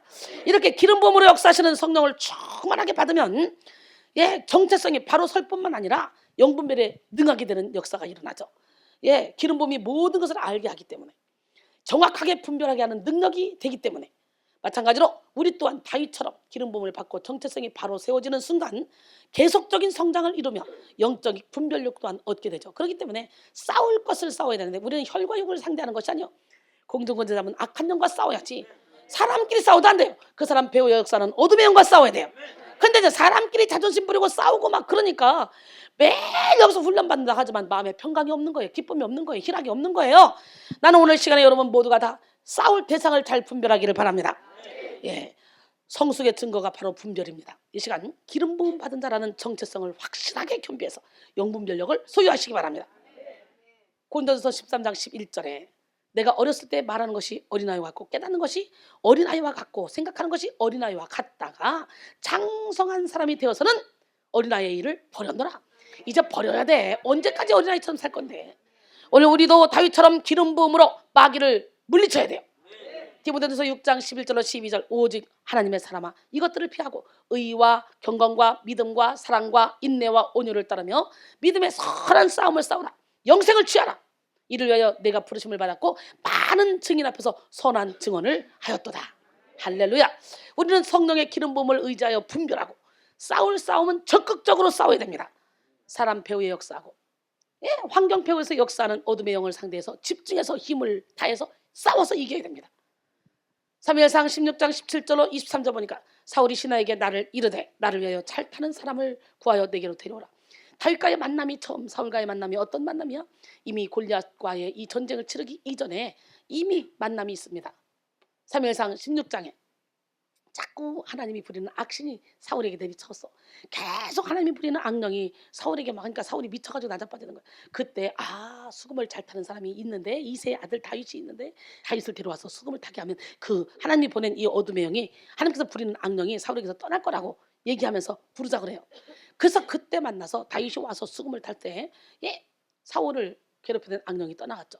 그래서 사울이 상쾌해놨고 그 악령이 그에게서 떠나갔어요. 그래서 사울이 그를 크게 사랑하여 자기의 무기를 드는 자로 삼았다고 이렇게 말합니다. 여러분 그러나 다윗을 향한 사울의 사랑은 인간적인 사랑이었고 불완전한 사랑이었어요. 자아를 버리지 못한 사랑이었고 자신의 유익을 구하는 사랑이었어요. 지극히 인간적인 사랑이었던 다윗을 향한 사울의 사랑은 금방 변질되죠. 어떻게 변질돼? 기름 부음 받은 다윗은 이제 다가오는 골리앗보다 더 빨리 골리앗에게 달려가서 골리앗을 끝장 내버렸잖아요. 우리도 다윗처럼 기름 부음을 힘입어서 승리해야 됩니다. 골리앗을 물리친 다윗의 인기는 하늘 높은 줄 모르고 올라가기 시작합니다. 그러니까 여인들이 공공연하게 사울이 죽이지 않은 천천히요 다윗은 만만히로다 막 노래하죠. 사무엘상 18장 7절로 10절까지 보니까 그러니까 사울이 가만히 들어보니까 감사해야 되잖아. 나는 왕이고 어차피 우리나라 지금 아주 파멸 직전이었는데 조금 어린 소년 다윗이 이렇게 골리앗을 죽이고 돌아오는 길이니 아유 무슨 소리야 나한테 천천을 뭘 돌려 난 비겁한 왕이야 나는 무서워서 꼼짝도 못했는데 이 다윗이 세상에 골리앗을 물리쳐버렸어 우리나라를 승리로 이끌었어 아유 고맙지 그래야 되지 거기서 무슨 시기하고 질투야 지금 나라를 뺏길 뻔했는데 미친 거 아니야? 그잖아요.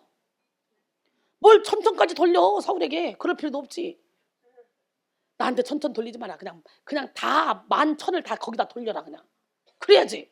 근데 이 때문에 사울이 그날이로 막 다윗을 주목합니다. 우리는요 주목해 볼 때 이 사람의 필요를 채워주기 위해서 주목해야지. 시기 나서 주목하면 큰일 나. 오순절 마가다락방에서 성령의 불을 받은 베드로와 요한이 성전에 딱 올라가는데 안전뱅이가 앉아 있었어. 근데 성전 비문에 앉아 있는 안전뱅이가 줍시오 한 푼 줍시오 구걸하는데 은과 금은 내게 없으나 내게 있는 것으로 내게 주느니 곧 나사렛 예수의 이름으로 일어나 걸어라. 이렇게 말하기 전엔 주목해서 봤습니다. 그렇게 주목해서 봐야 돼. 이 사람의 필요를 채워야 돼. 단 돈 몇 푼 줘서 이 사람이 살아나는 게 아니라 이 사람이 병을 고침받고 직접 나가서 돈을 벌어 살 수 있게 해주자. 멋있잖아요? 그래서 그렇게 주목해서 봐야지. 사울처럼 시기 나서 주목해서 너 내 거 왕좌 뺐을 거 아니야? 너? 이렇게 보면 하나님 부리는 악령이 내리치는 거예요. 여러분 악한 영도 하나님 부리는 영이에요. 잠언 16장 4절에 보니까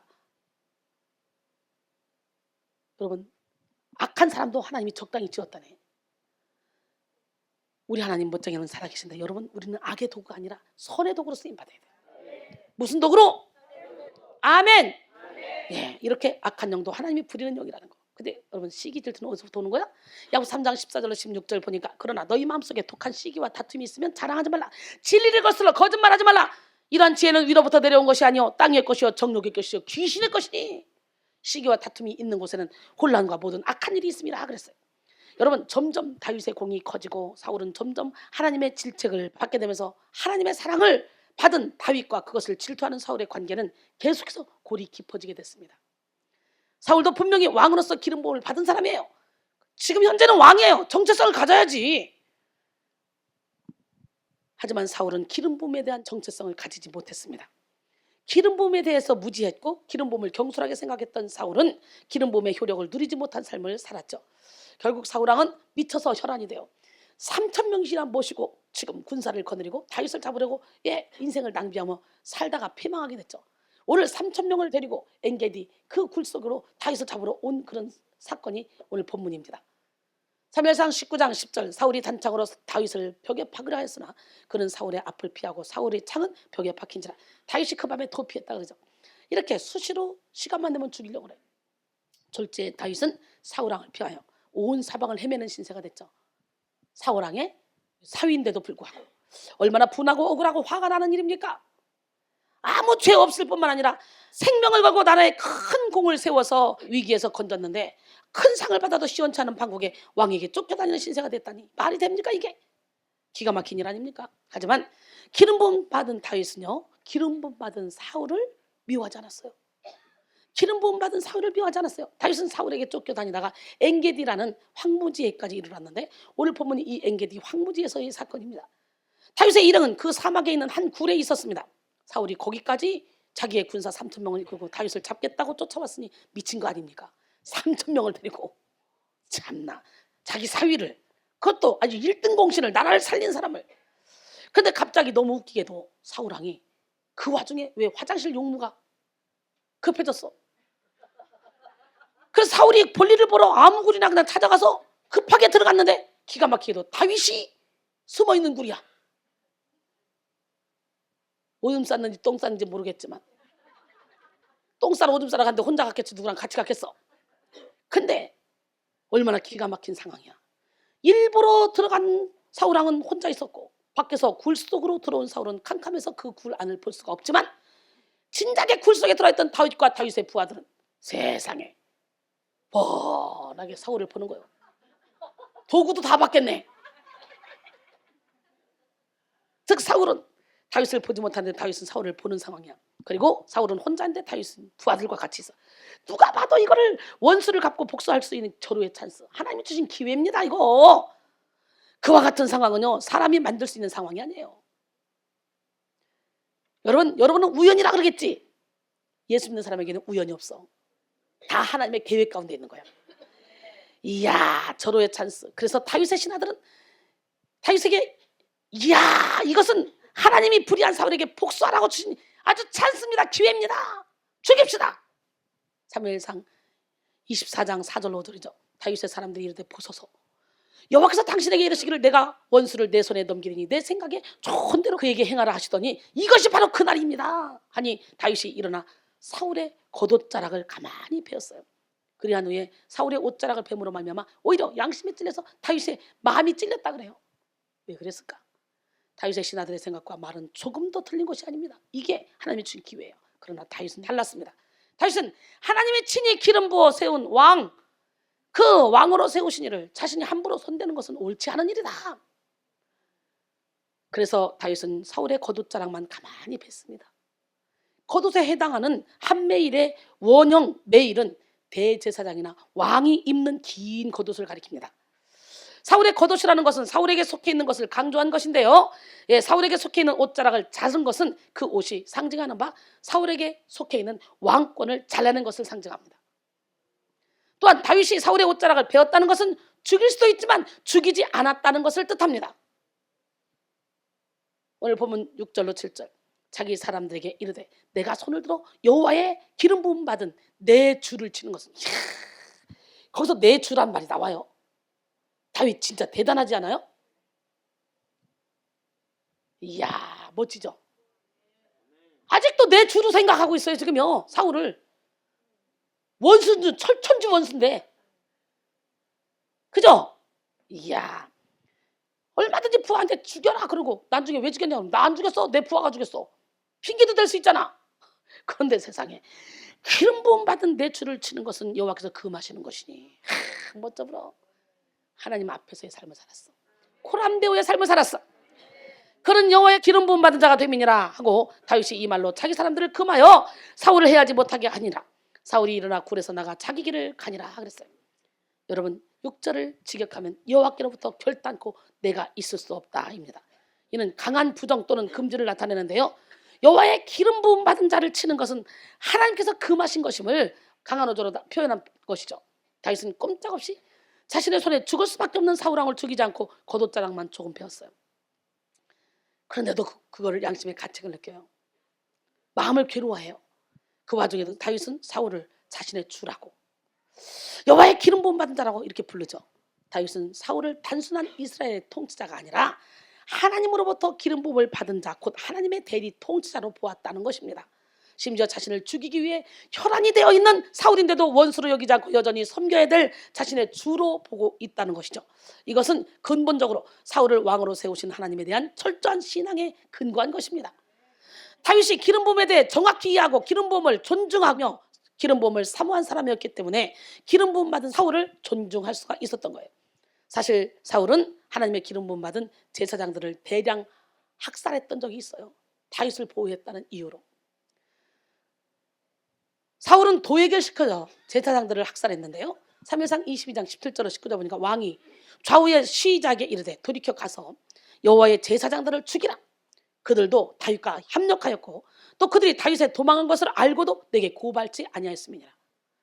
하나 왕의 신하들이 손을 들어 여호와의 제사장들 죽이기를 싫어한지라.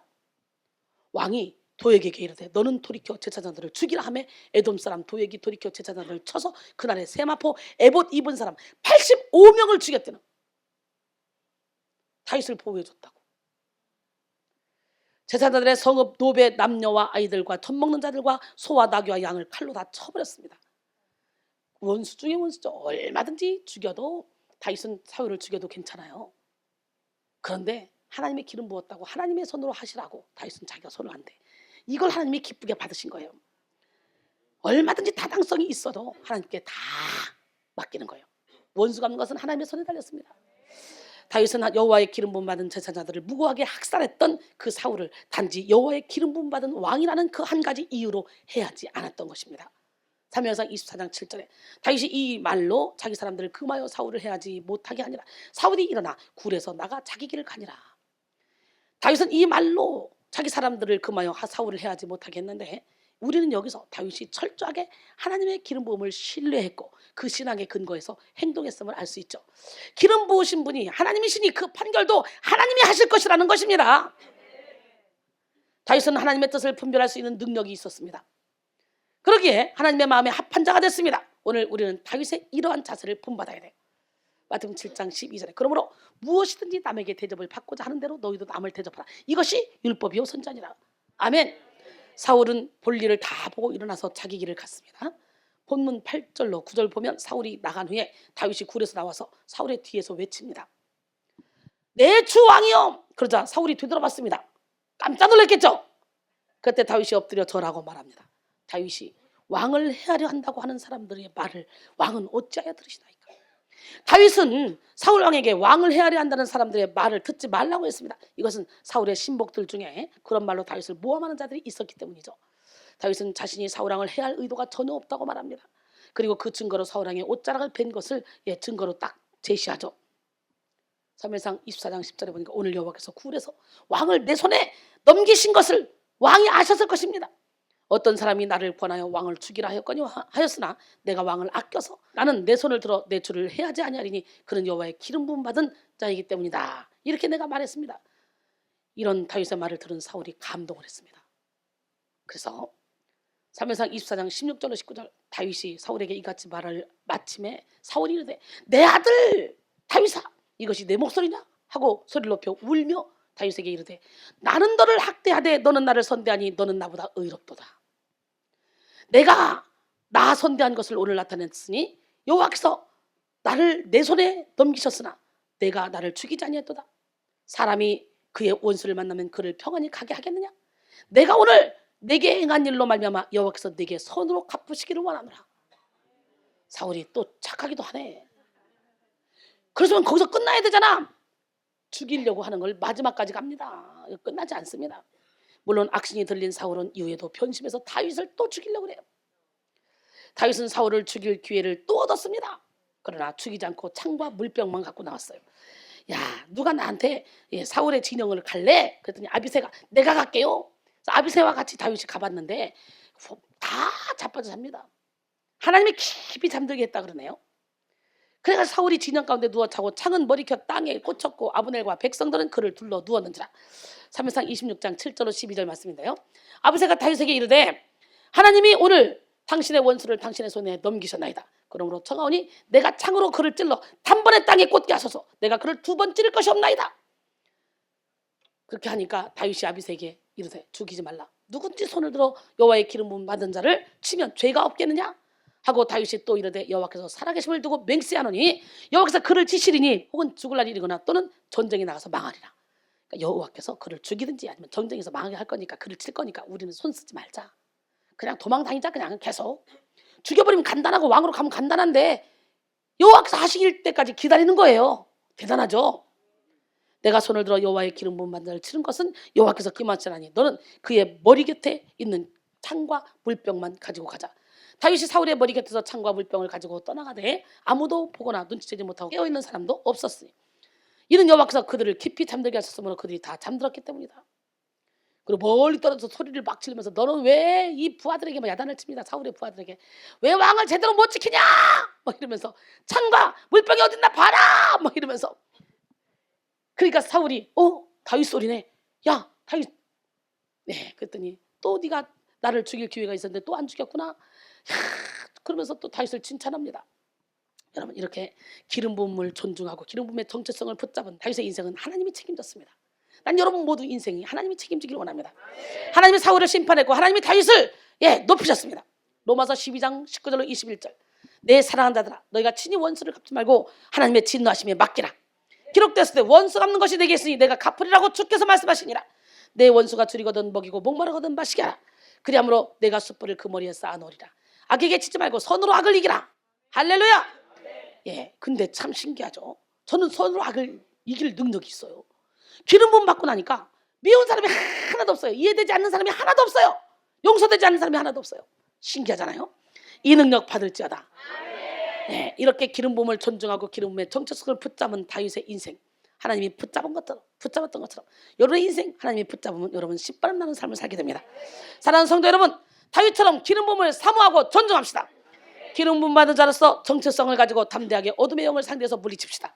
기름 부음 받은 자를 존중하며 기름 부음의 인도를 받고 기름 부음의 축복을 누리는 저와 여러분이 되기를 원합니다. 기름 부음 받은 자로서의 정체성을 겸비함으로 성장하셔서 영적 분별력을 소유하시기 바랍니다. 오늘날 우리는 많은 유혹과 갈등 속에서 살아가고 있습니다. 그러나 혼란한 세상 속에서도 기름 부음 받은 자라는 정체성을 확실히 겸비하기만 한다면 우리는 분별해서 하나님의 거룩하심을 쫓아갈 수 있습니다. 성령의 기름 부음이 우리를 수많은 유혹과 핍박 가운데서도 굳건히 믿음을 지킬 수 있도록 해줄 줄 믿습니다. 성령의 기름 부음으로 말미암아 우리는 예수를 구주로 시인할 수 있고 그리고 구원받은 믿음을 소유할 수 있고 모든 것을 알 수 있습니다. 요한일서 2장 20절에 보니까 너희는 거룩하신 자에게서 기름 부음을 받고 모든 것을 아느니라.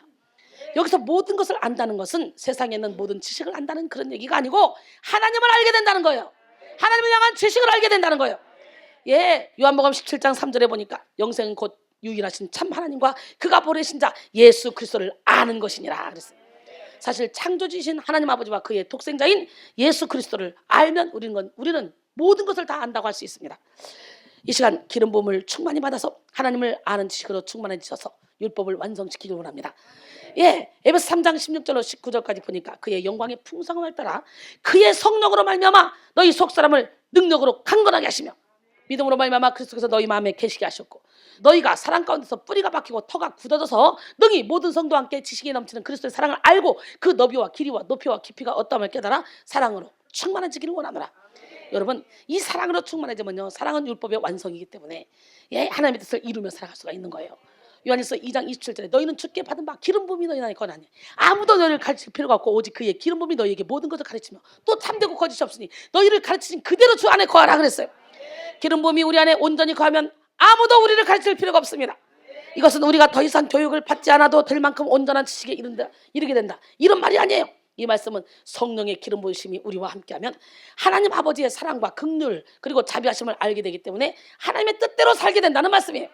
저 기름 부음이 충만히 임한 마음은 주님의 마음이 되기 때문에 주님의 뜻대로 살게 되고, 기름 부음이 충만히 임한 생각은 주님의 생각이 되기 때문에 주님의 원하시는 대로 결정을 내리게 된다는 거예요.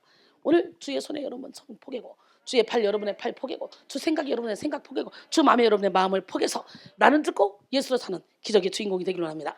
이렇게 기름 부음을 받으면요, 나의 품은 뜻이 주님의 뜻과 같이 되는 거예요. 할렐루야. 이런 상태에 다다르면 죄를 지으려고 해도 지울 수가 없어요.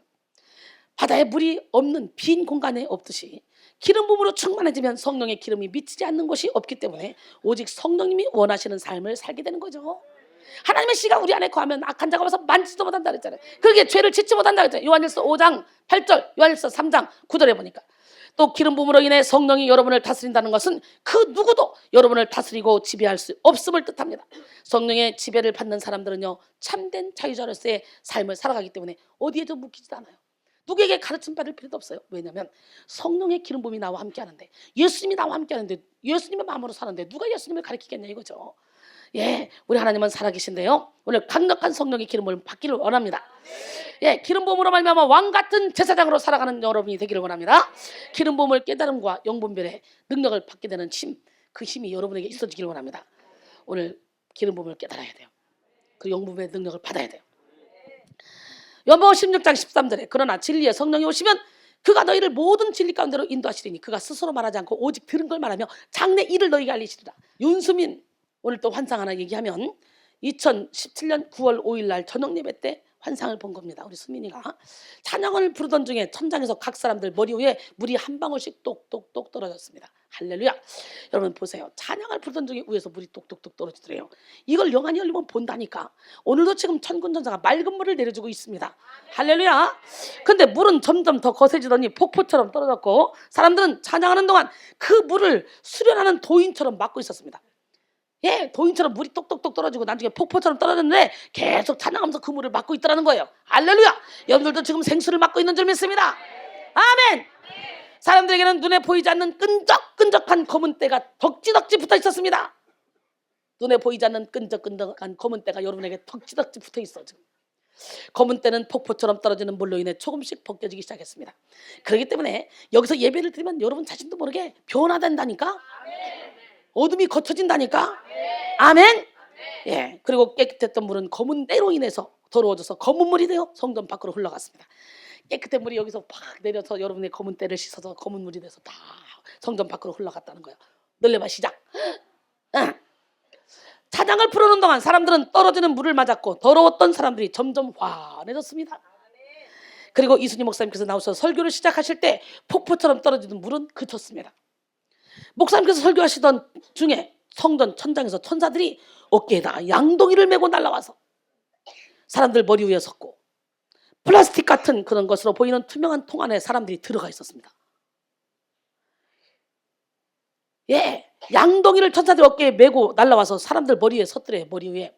그리고 플라스틱 같은 것으로 보이는 투명한 통 안에 사람들이 들어가 있었대. 통의 길이는 성전 높이만큼 높았고 직경은 사람 한 팔 길이 정도였습니다.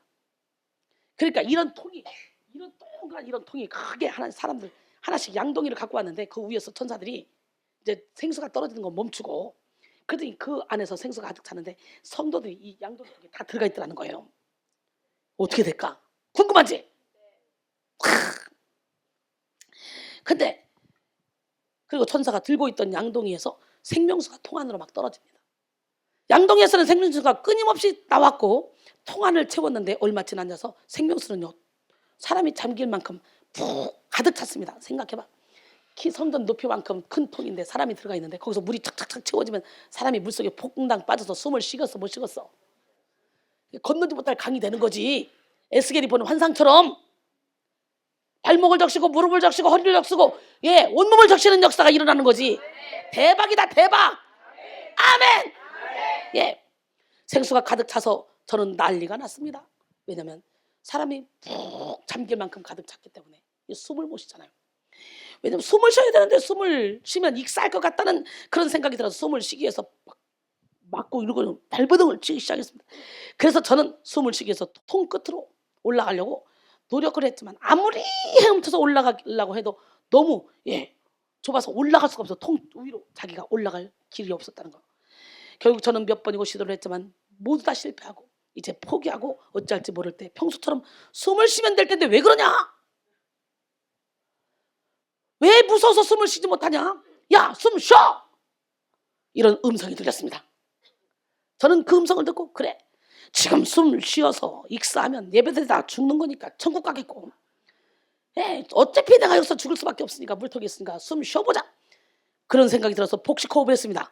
물속에서 그러니까 놀래봐 시작. 입안에서 저의 몸통만 하고 3m 정도가 되는 큰 뱀이 이불 통해 나갔습니다. 오늘 여러분 이거 경험해야 돼요. 영이 열리면요, 여러분 호흡을 통해, 입을 통해 여러분 몸보다 훨씬 더 큰 구렁이들이 막 몸 밖으로 막 나가는 거 눈으로 보고 느낍니다. 체험합니다.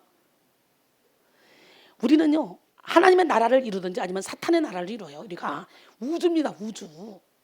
이 안이 어마어마한 것들이 살아있어요. 그 뱀이 나가자 생수로 인해 숨 막혀 죽을 것 같다는 그런 생각은 떠나가고 생수가 부어지기 전에 숨 쉬는 것보다 훨씬 더 쉽게 숨을 쉴 수 있었습니다. 그리고 뱀은 생수와 섞여서 석유처럼 검은 물이 되어 통 밖으로 걸러져 버려졌습니다. 플라스틱인 줄 알았던 통은 자세히 보니 빛으로 된 통이었습니다. 그렇게 큰 뱀이 나가자 예배를 드리는 동안 모공 하나하나, 머리카락 하나하나마다 실뱀처럼 얇고 긴 벌레들이 나와서 큰 뱀처럼 검은 물이 되어서 통 밖으로 다 걸러져 버려졌습니다. 저는 다른 사람들은 어떻지? 하고 확인해 보니까 다른 사람들도 똑같이 모공 하나하나, 머리카락 하나하나, 세포 하나하나마다 벌레가 나와서 검은 물이 되어 통 밖으로 씻겨서 걸러져 나가고 있었습니다. 저는 내 생각은 하나도 맞지 않다, 오직 하나님의 생각만이 옳은 것이다 라는 것을 다시 한번 깨달았습니다. 그리고 더욱더 주님의 말씀에 순종하자 다짐했습니다. 예배 시간마다 깨달음을 주신 주님께 감사드리고, 알지 못해 깨닫지 못했던 것들을 알려주셔서 깨닫게 하신 이순희 목사님 감사합니다. 더욱더 많이 깨달아져서 성장하는 자녀가 되겠습니다. 이렇게 어린 청년이지만 성령의 기름 부음을 받고 환상이 열리니까 영적인 깨달음과 분별력을 얻게 됩니다. 이런 간증이요 엄청나게 많아요. 그냥 눈 뜨고 이렇게. 여러분도 한번 경험해 볼까? 영이 열리는 역사가 일어나기로 해요. 그래서 이번 한 주간은 영이 열리는 집회를 좀 해야 될 것 같아. 영적으로 확 열려야지. 기적의 하나님은 살아계십니다.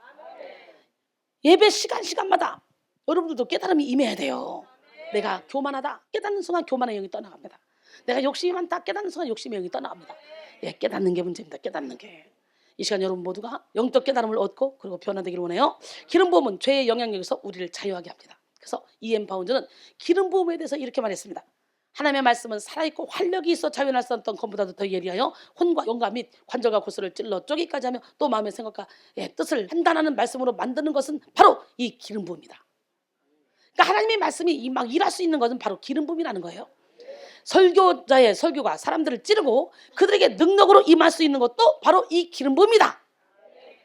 죽은 회중에게 충격을 주고 그들을 깨울 수 있는 것도 바로 이 기름 부음이다. 설교자가 문자 그대로의 정교한 진리를 인간의 기름으로 부드럽게 전한다 할지라도 생명의 조짐은 보이지 않고 맥박도 뛰지 않는다. 인간의 기름으로.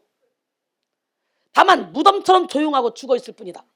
그래서 오늘날 교회가 무덤처럼 조용하고 죽어있는 교회는 조용한 예배, 좋은 예배. 우리처럼 막 귀신이 떠나고 병이 고쳐지면서 막 살아서 막 마른 뼈들이 살아나서 기뻐 뛰는 교회는 요란하고 시끄러운 예배. 여러분, 살아있는 것은 시끄러워요. 외양간에 소를 안 키우면 조용해요. 소를 키우면 시끄러워요. 잠도 못 자게. 밥 달라고 소리 질러 쌓고. 그지? 살아있는 교회는 시끄러운 교회예요. 묶여가지고 조용히 묵상한다 이러고 앉았어. 완전히 귀신에 묶인 거야. 묵상도 부르짖는 기도를 통해 풀어서 그 다음에 묵상에 들어가야 되는 거지. 묵상만 해도 맨날 있으면 다 묶어놓고 있는 거야. 호흡을 통해 나가는데 귀신이 입 딱 다물고 뭐 하겠다는 건데?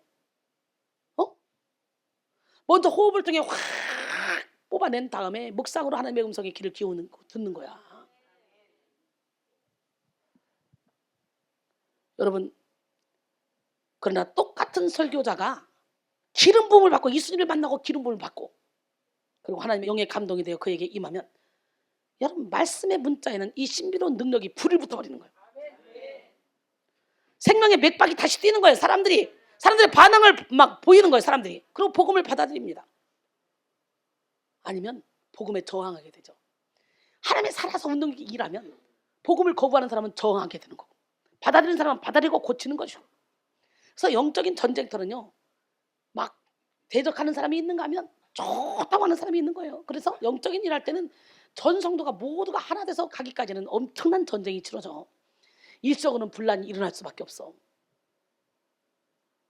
영적인 전쟁을 안 치르는 육적인 교회는요, 지들끼리 좋다고 앉아가지고 그냥 사람 막 모아놓고 좋다고 끼거리면서 육신의 정욕, 눈에 보이는 세상을 쫓아서 살아갑니다. 다 가치관이 똑같아요.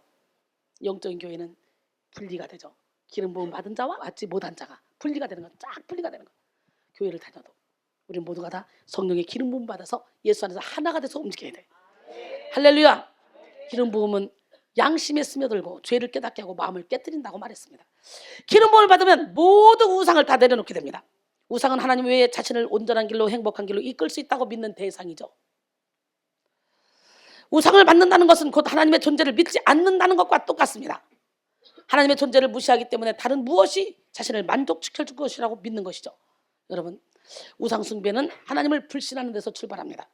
불신의 영이 강하게 사로잡으면 사로잡을수록 우리는 우상을 형상하게 되고 우상하게 절하며 우상만 바라보게 되죠. 하나님을 무시하고 하나님을 거절하게 되죠. 날마다 기도하고 예배하면서도 자식의 우상, 물질의 우상, 자존심의 우상, 각종 우상들을 내려놓지 못하는 사람들은 하나님을 믿지 못하는 사람들이에요. 이 사람들은 하나님을 믿는 사람들이 아니에요. 착각하지 마세요. 교회 가서 열심히 기도하고 열심히 헌신하고 충성하고 봉사하고 예물 드리고 목사라고 막 범죄하고 다니고 하는데 자기를 우상 삼고 아직 혈기를 내려놓지 못하고 우상을 내려놓지 못하고 아직 자기 자존심을 내려놓지 못하고 물질을 내려놓지 못하고 자기 이론을 내려놓지 못하고 자기 틀을 깨지 못하고 자기 상처에 그냥 떼글떼글 굴르고 있다. 그렇다면 아직 멀었어요. 그 사람은 그냥 신의 성품에 참여하려고 가는 과정일 뿐이지 그 사람은 완전한 기름 부음 받은 자가 아니에요. 그저 발목에 무릎에 적신 거로 끝나는 거예요. 온몸을 적셔야 돼요. 할렐루야. 우리 하나님은 살아계십니다.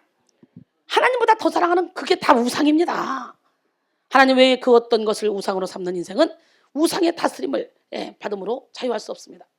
돈을 따른 자는 돈의 지배를 받고 명예를 따른 자는 명예의 지배를 받고 사람을 좋아하면 그 사람의 지배를 받고 그렇기 때문에 내가 가장 사랑한다고 그러면서 붙잡고 있는 집착하는 그것이 우상이 될 수가 있다는 거예요. 우상에게 지배당하는 인생에게는 아무 자유도 없고 권세도 없으며 분별력도 없습니다. 그러나 기름 부음은 우리의 모든 우상을 무너뜨림으로 우리를 자유하게 하고 하나님의 뜻대로 살아가게 합니다. 이제 좀 더 구체적으로 기름 부음의 특징에 대해서 알아보면 기름 부음은 질서를 따라 흐릅니다. 뭘 따라 흘러요? 기름 부음의 최종 목적은 뭐냐? 그리스도의 몸을 세우기 위함입니다. 에베소 4장 11절로 12절 보니까 그가 어떤 사람은 사도로, 어떤 사람은 선자로, 어떤 사람은 복음 전환자로, 어떤 사람은 목사와 교사로. 보세요. 기름 부음 받은 자가 사도로, 복음 전환자. 여러분, 어떤 사람은 사도로, 선자로, 복음 전환자로. 그 다음에 뒤가 목사나 교사가 있어. 착각하지 마. 목사라니까 무조건 기름 부음 받은 자. 웃기더라고, 웃겨. 성령의 강력한 기름 부음을 받으면 그 사람이 사도로, 그 다음에 선자로, 그 사람이 복음 전환자로. 우야야, 서열이 우야. 그리고 목사나 교사야. 이것을 하나님이 내게 가르쳐 주려고. 목사들은 거의 다 내가 목사니까 감히 어디 평신도가 기름 부음 받다가 까불어. 질서가 있는데 막 이러죠. 그래서 성경의 질서를 보란 말이야. 하나님은요, 제가 평신도인데도 불구하고 저에게 강력한 기름을 부어주니까 저를 통해 목사님들 다 무릎 꿇고 기도 받게 하시대. 목사님들이 기도 받는다고 막 뭉쳐 다니대. 그때요, 내가 목사님들이 뭔 기도 받는다고 그래요. 그래서 내가 목사님들이 기도해달라면 민망하잖아요. 그래서 지금은 내가 목사가 됐으니까 당당하게 하지만 평신도 때는, 그래서 내가 그때는 어떻게 해요? 목사님 손잡고 함께 기도합시다. 그리고 손잡고 기도하면 이 손잡고 기도, 이 손에서 이 전이가 돼가지고 삐들로 목사님들이 다 능력을 받아버린 거야. 탁탁탁탁탁 이렇게 가는 거예요. 영은 전이가 돼요. 좋은 영이든 나쁜 영이든 전이가 돼요. 하여튼 질서를 따라 흐르는데, 여러분, 내가 목사니까 안수 받았으니까 웃기지 말라 그래. 우리는 이 물세례는 신학교 과정만 나오면 다 받아. 성령 세례를 받아야 돼. 그러므로 기름 부음은 교회를 세우기 위해 교회의 질서를 따라 흐릅니다. 그래서 교회 안에 능력자가 있으면 그 능력자를 키워서 세워서 같이 기도를 해야지. 질서가 있지, 내가 목사인데 말이야, 이러니까 교회가 좀 개판되는 거예요. 아니, 목사라고서 무조건 다 성령의 능력을 받는 게 아니야. 내가 죽어야 되거든. 내가 깨져야 되거든. 부서지고 무너져야 되거든. 하나님 평신도를 통해서 일하시거든. 저를 통해 얼마나 큰 일을 행하시는지 알아요? 여러분, 평신도 때는 아무것도 모르니까 그냥 에이 되는 대로 하자 그러고 막 밀어붙였더니 진짜 능력 무지막지하게 나갔는데 야, 신학을 하고 공부를 하니까 더 체계적으로 말씀 중심으로 가자 그래가지고 예 그런 능력을 덜 행하게 되더라고. 근데 덜 행한다고 해서 그 능력이 내게 안 나가냐? 아니야. 그 기름 부음을 이미 받았기 때문에 그냥 저절로 말씀만 듣고 있어도 다 각자 그런 능력을 따가더라고. 할렐루야. 기름 부음은 교회를 세우기 위해서 교회의 질서를 따라 흐릅니다. 질서는 사물들의 규칙적인 배치나 배열을 말하는 거죠.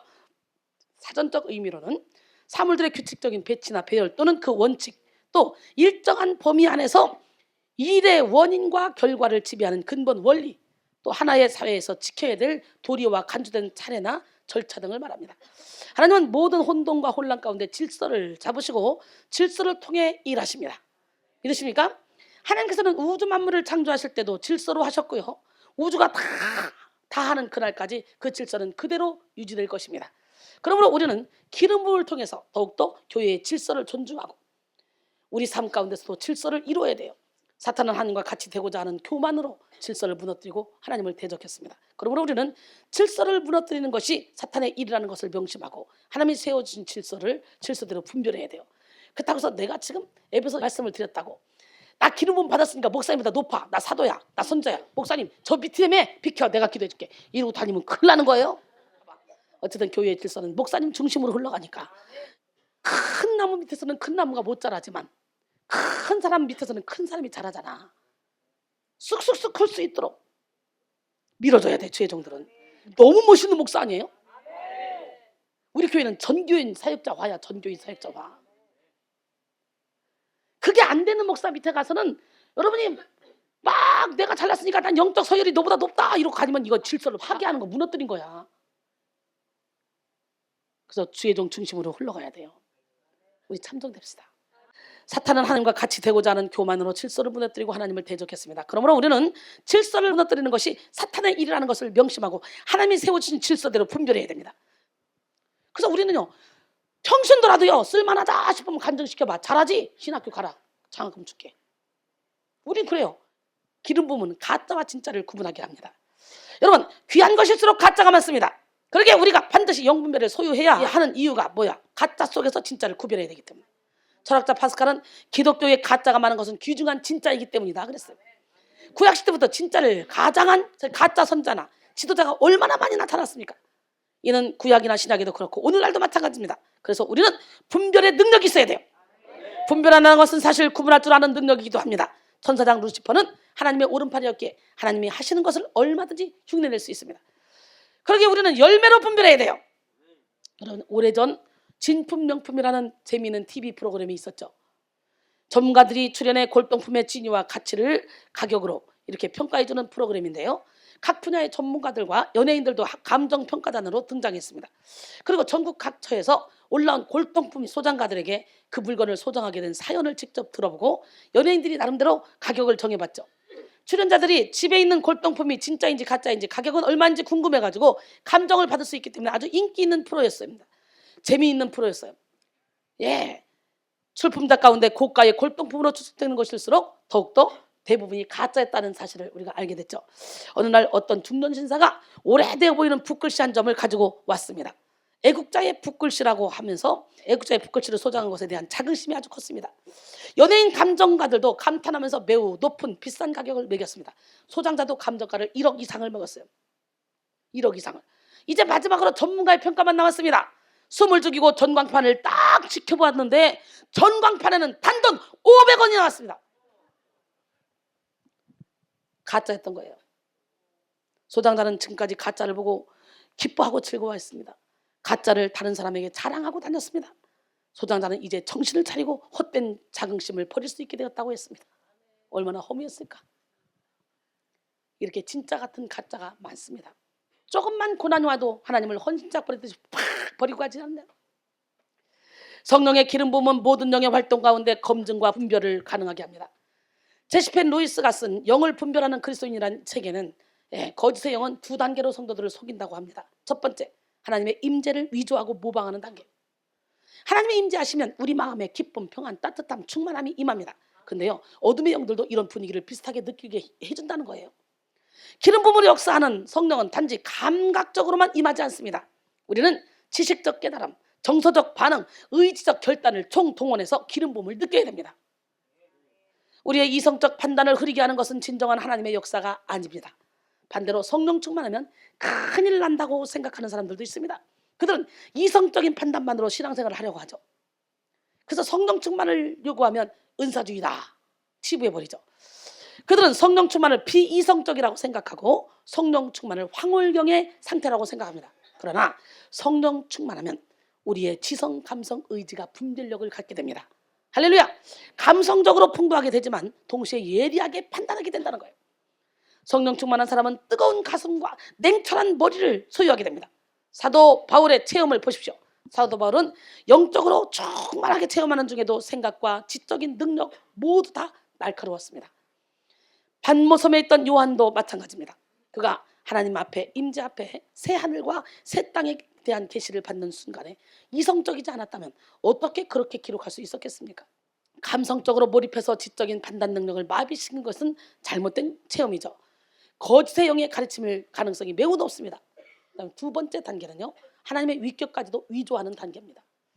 삼위일체 하나님 가운데 한 분만 강조하거나 관계를 깨뜨리거나 종속관계로 만드는 것이 바로 사탄의 역사라는 거예요.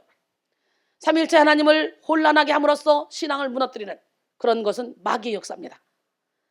여러분, 그러므로 우리는 기름 부음을 의지하여 하나님의 역사를 분별해야 돼요.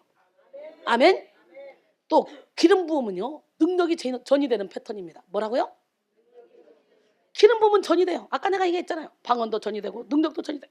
전이의 사전적인 뜻은 무엇을 나누어 주는 것을 의미합니다. 영이 전이된다는 것, 의미는 기름 부음을 받은 자가 성령께서 자신에게 임한 것 같이 다른 사람에게도 임할 수 있도록 통로의 역할을 한다는 것이죠. 그래서 요한복음 20장 21절로 22절, 예수님이 부활하신 후에 제자들에게 가서 하신 말씀입니다. 예수께서 또 이르시되 너에게 평강이 있을지어다. 아버지께서 나를 보내신 것 같이 나도 너희를 보내노라. 이 말씀하시고 그들 향하사 숨을 내쉬며 이르시되 성령을 받으라. 기름 부음 받으라는 얘기예요. 할렐루야. 성령 받으라. 너희가 누구의 죄든지 사하면 사해질 것이요 누구의 죄든지 그대로 두면 그대로 있으리라 그랬어요. 성령을 받은 우리는 이렇게 예수님의 능력을 행할 수 있는 권세가 주어집니다. 성령은 인격을 가지신 하나님이시고 기름 부음은 성령의 임재로 인해 생성된 성령께 속한 부속된 능력 에너지입니다.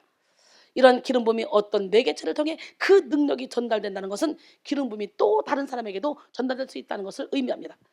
사도행전 19장 11절로 12절, 하나님이 바울의 손으로 놀라운 능력을 행하게 하시니 심지어 사람들이 바울의 몸에서 손수건이나 앞치마를 가져다가 병든 사람에게 얹으면 그 병이 떠나고 악기도 떠나더라. 하나님은 사람을 통해 일하십니다. 믿으십니까? 그래서 심지어 사람들이 바울의 몸에서 손수건이나 앞치마를 가져다가 병든 사람에게 얹으면 그 병이 떠나고 악기도 떠났다 그랬죠. 사도행전 5장 15절로 16절, 심지어 병든 사람을 메고 거리에 나가 침대와 요위에 누이고 베드로같이 날 때에 혹 그의 그림자라도 누구에게 덮일까 바라고 예루살렘 부근에 수많은 사람들도 모여 병든 사람과 더러운 귀신에게 괴로움받는 사람을 데리고 와서 다 나음을 하더니라. 놀라마시자. 오늘 여러분 모두가 다 나음을 받기로 원합니다. 엘리사는 죽은 사람의 사람을 던졌는데 엘리사의 뼈에 닿자마자 벌떡벌떡 살아나는 역사가 일어났어. 뼛속까지 기름 받았어. 오늘 시간 따라합니다. 하나님, 뼛속까지도 기름 부어주세요. 아멘. 영적 전이는 성령뿐만 아니라 악령에게서 일어납니다. 악령에게서도. 우리는 악령의 임함도 성령이 임하는 것 같이 비슷한 메커니즘을 가지고 있다는 걸 알아야 돼요. 악령도 사람의 흔적, 육의 영역의 능력으로 임합니다. 그리고 기름 부음이 전이되는 것과 동일하게 악령의 능력도 동일하게 전이된다는 거예요. 그러므로 신뢰하지 못할 대상으로부터 무분별하게 안수와 접촉은 금해야 돼요. 여러분, 막 그냥 어떤 목사나 보면 무조건 기도받으려고 막 머리 대는 사람, 이런 사람들은 온갖 잡령이 다 와버린다. 그 목사가 좋은 것도 있지만 안 좋은 것도 있거든. 그래서 우리는 항상 기도받을 때 어떻게 돼? 따라합니다. 하나님, 내게 기름을 부어주시고 나를 보혈의 피로 덮어주셔서 이 목사님의 좋은 것만 내게 오게 하시고 좋지 않은 것은 내게 근처도 오지 못하게 막아주시옵소서. 믿음의 방패를 가져야 돼요.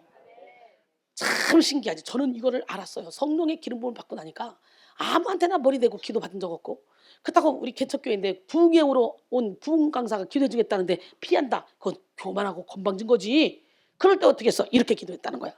보혈의 피로 덮어주시고 이 목사님의 좋은 것만 내게 오게 하시고 좋지 않은 건 내게 침범하지 못하게 도와주세요. 그리고 기도를 겸손하게 받는 거예요. 이야, 그랬더니 저는 이 영적인 일을 하면서 한 번도 이상하다는 소리를 들어본 적도 없고, 한 번도 좌로나무로 치우쳐본 적도 없고, 한 번도 뒤를 돌아본 적도 없고, 지금까지 승승장구로 시온의 대로로 행복하게만 달려왔습니다. 예, 옛날에 제가 설교한 거 유튜브에 들어봐요. 언제 했던 거든지 항상 나는 행복하다, 난 기쁘다, 난 즐겁다, 여전히 똑같습니다. 할렐루야!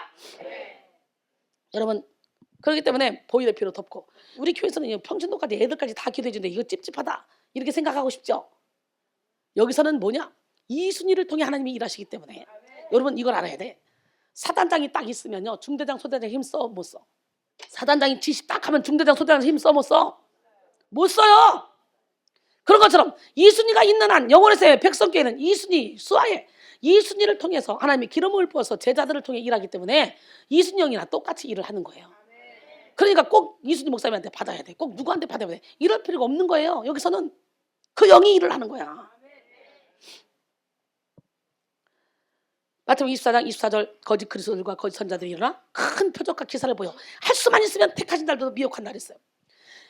데살로니가후서 2장 9절로 12절 악한 자에 나타나면 사탄의 활동을 따라 모든 능력과 표적과 거짓 기적과 불의의 모든 속임으로 멸망한 자들이 있으니 이는 그들이 진리의 사랑을 아니하여 구원함을 받지 못함입니다.